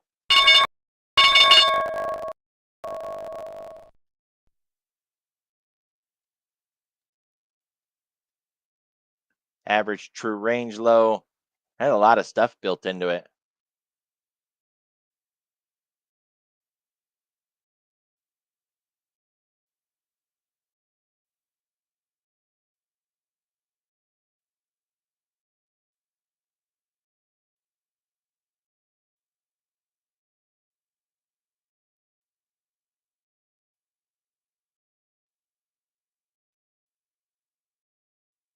It's a heck of a thread, though, if you read through it all.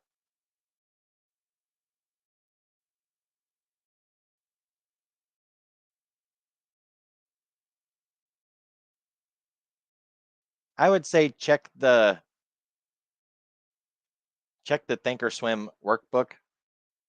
Here's the link to the code that I just added.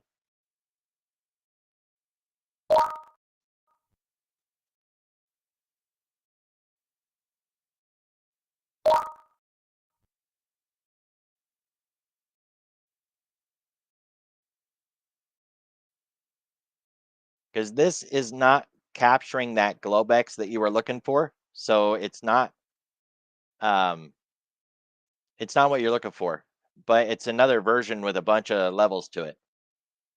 I'm pretty sure I built something similar to what you're looking for, but the reason I hesitate to say that I did or didn't build it is because having that cloud on the screen is something that I'm pretty sure I would not want for myself. And so I'm nearly positive that if I did build it, I don't use it. And that's probably why I don't remember if I built it or not.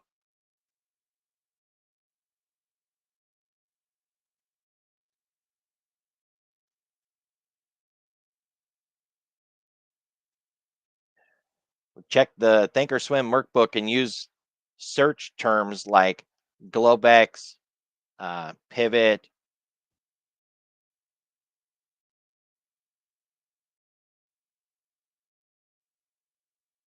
Because I've developed some pretty sophisticated pivot point indicators over the years.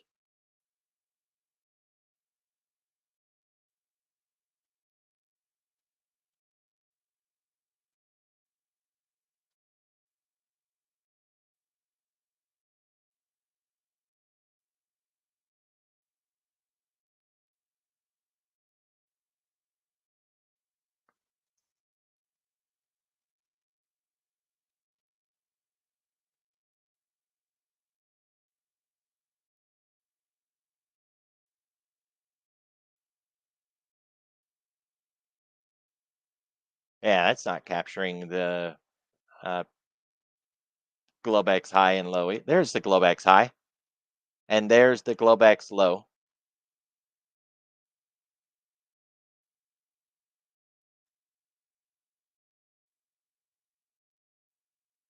So yeah, this one does it.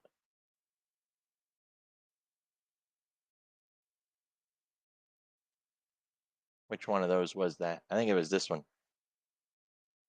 All right, yeah, the 100% bubble.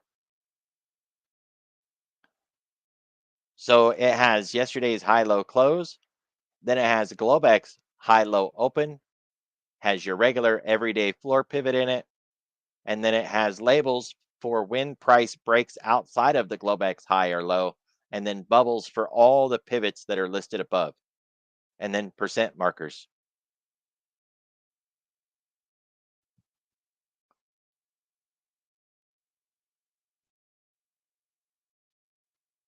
It also has a built-in weekly expected move pivot, but you have to manually add those. So probably just want to ignore that part of it.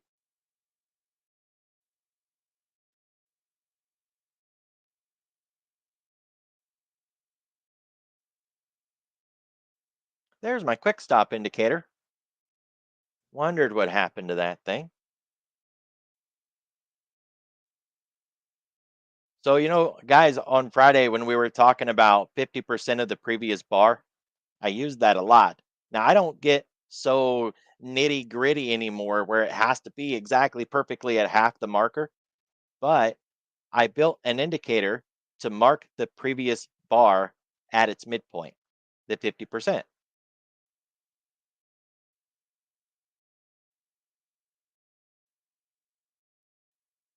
Oh, that's a YouTube link. Nah, that doesn't work. Try to get the indicator.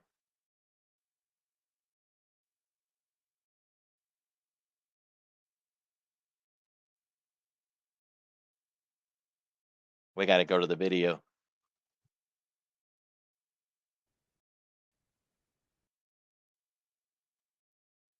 Why I shared it that way is beyond me, but whatever.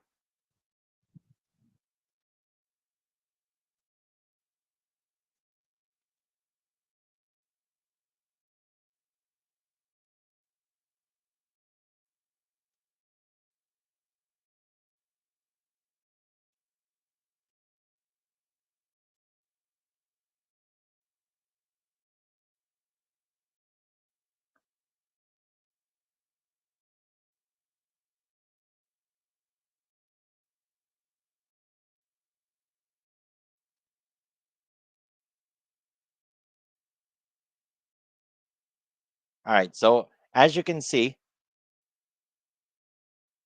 it's looking at the previous bar. So, say this bar right here, there's the 50% line. Or this bar right here, there's the 50% line, right? That's all that this indicator is designed to do. But I made it more of I was going to use it, and then it's so noisy. I mean, look at all these lines. And then when you zoom out, you're like, oh my gosh, what is this? This nasty mess. So I ended up not using it. And it doesn't matter because, it's not about being perfectly right on the line to get the trade anyways.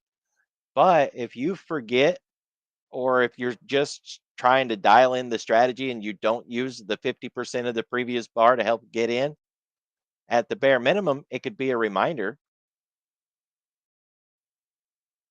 because I that's the way I trade anyways. I mean, you do it often enough and you're gonna remember to do it anyways. Look at that.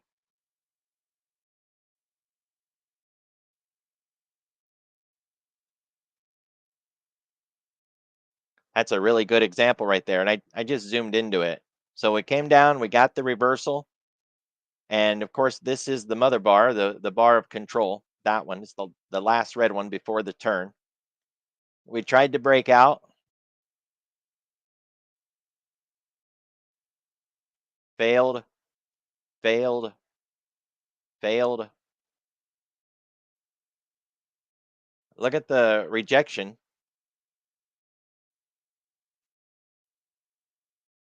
And then this one on the midpoint of that bar. And that was your go bar. You got out of the box, off the mid. Yeah,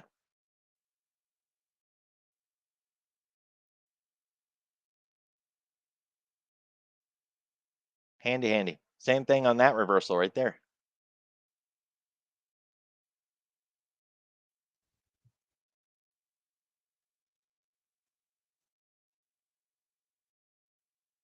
I use that all the time.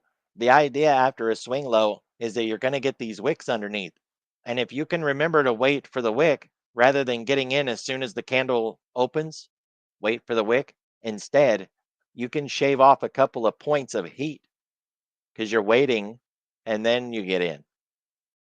So if you miss the entry on the low, which, I miss all the time because I don't have the indicator telling me exactly where the mid is, but say you miss it on the low, you can catch it as it comes back through the close, or you can catch it as it comes through the high of that bar.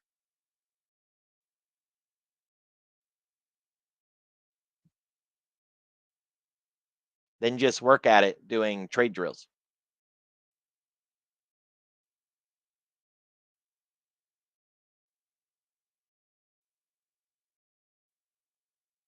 Now, if I remember right, this works for no, no, that was a different indicator. I was gonna say if I remember right, I had it built to where you could tell the indicator to look at the daily time frame, and uh, and then that was cool because then you would have your daily half marked for you already. But no, I didn't do that. That was a different indicator. Never mind.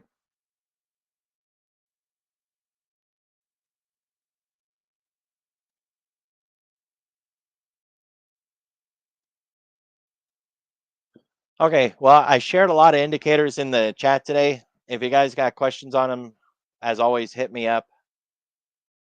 Um, if you do ask AI to build you an indicator, it does help if you give it something to work with.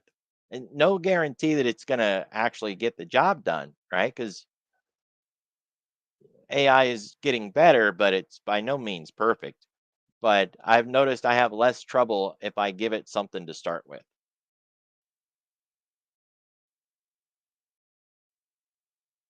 Even if all you have is a picture, right?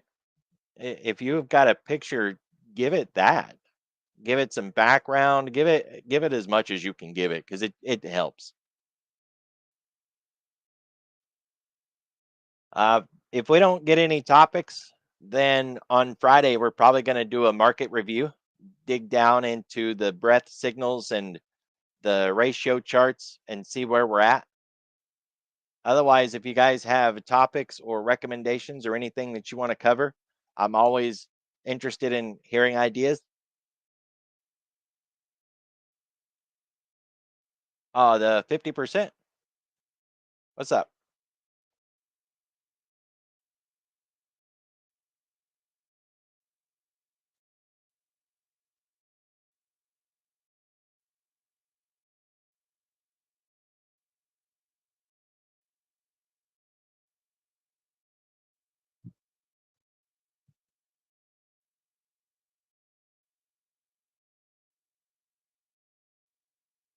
For the ATR indicator,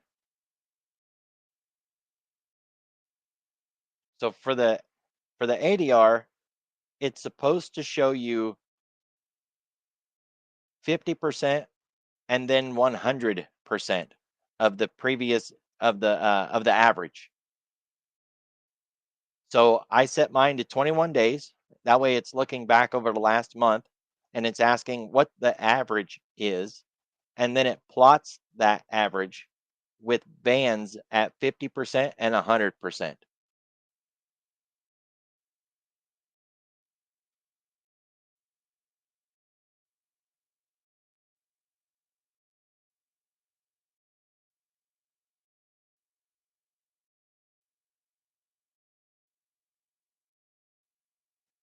For me, I'm looking for what a stock's normal price move is, right? That's why I use the whole month. I want to be able to answer the question in the last month, what has this stock done on average? Has it moved 1% a day on average, 5% a day on average, right? Because Tesla, for an example, can make 5% a day easy. But if SPY moved 5% in a day, we'd all be freaking out, right? So the approach was for me to understand what is the average daily range for this particular stock. And to me, a month is enough time to get that average. There's nothing wrong with 5 days, I guess. That would just be putting more weight in the front end, the way that a exponential moving average puts more weight in the front end. I don't think it's bad. I just went with a full month because, a stock can get headliners that can move it like on earnings, for an example, over a 5 day period of time, but that's not necessarily representative of its normal price action.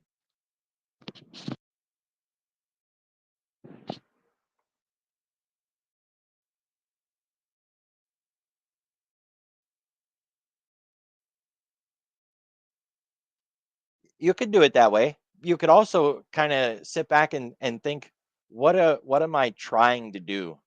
Right? Because that's why I built it. When I was looking at the ATR, I didn't see a tool that I could use to give me what I wanted. And what I wanted was to understand how much a market swings in those peaks and troughs, right? Let's just draw a Linreg line here.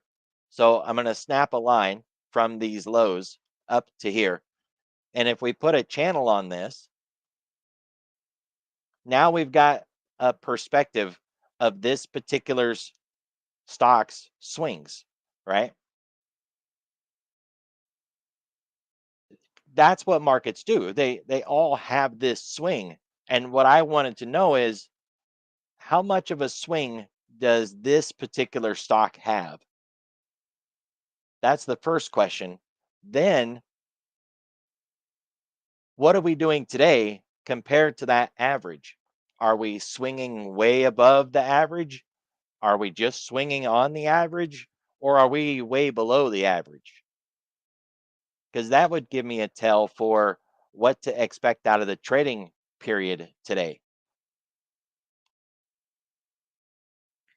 Your goal could be something completely different, at which point you may be looking to answer an entirely different question, like where's support or where's resistance or how far should this market go today, right? Those are different questions, not necessarily meaning that you need a different indicator, but just that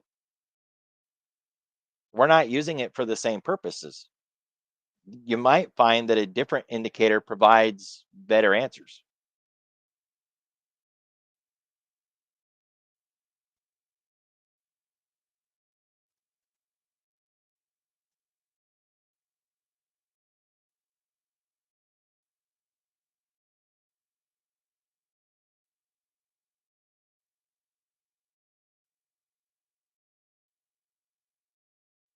um Yeah, I'm trying to think of where we did a video on that. We're talking about dealer positioning, right? Those kind of gamma and delta, or just plain old options gamma and delta.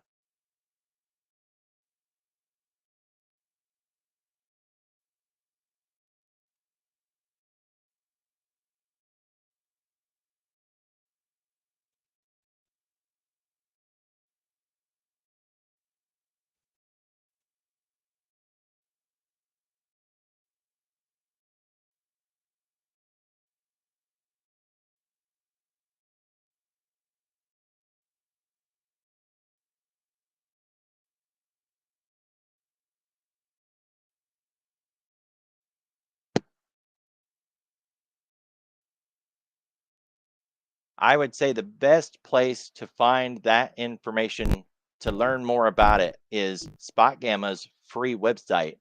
They've got a FAQ section that is completely free, like an academy, that'll teach you all you want to know, and it's completely free. And the delta and the gamma that you're looking for is dealer positioning. It's GEX, which is completely different than just regular everyday gamma delta. So on the Spot Gamma website, this should take me there without logging me in. Yeah, perfect. So I'm not logged in, and at the top you can go to uh, I think blog would be a good one, or support center. Either one of those. Maybe I should have chose support center. And you can type in anything you want and start going from there. And then it has the academy button too. But yeah, they've got massive amounts of data. I will preface though that the Nasdaq has poor options. We're talking the Nasdaq futures. They have very poor options. You don't want to try to use Nasdaq dealer positioning or the call, the put, the call wall, the put wall, the zero gamma line. You don't want to use that stuff on the Nasdaq. I don't, because I have no trust or faith in it whatsoever. None. So I do not apply any of the GEX data that I have to the Nasdaq. To each their own, though, right? I'm an actual options trader, so I know that it has no value.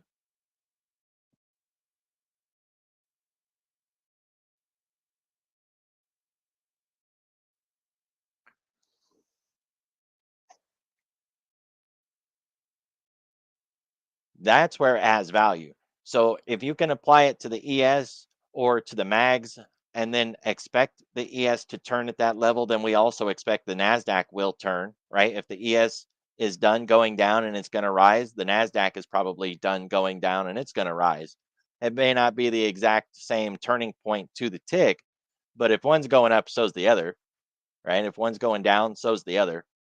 Percent wise, they run pretty close together most days. Um, we've been a little off on that. That hasn't been exactly so accurate lately, but today the Nasdaq moved. What do we get? 0.3, and the ES moved 0.7. So not that far apart, right?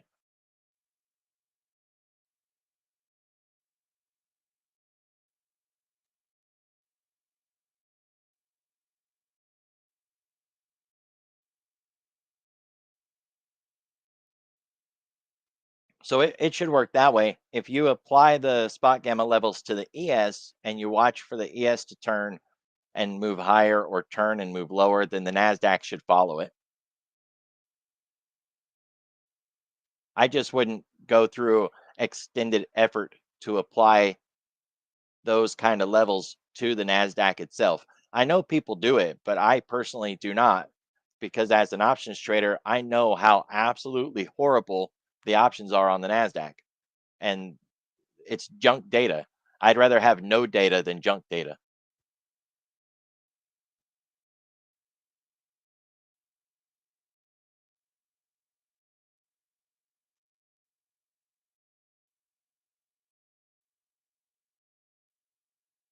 That's right. They use the QQQ.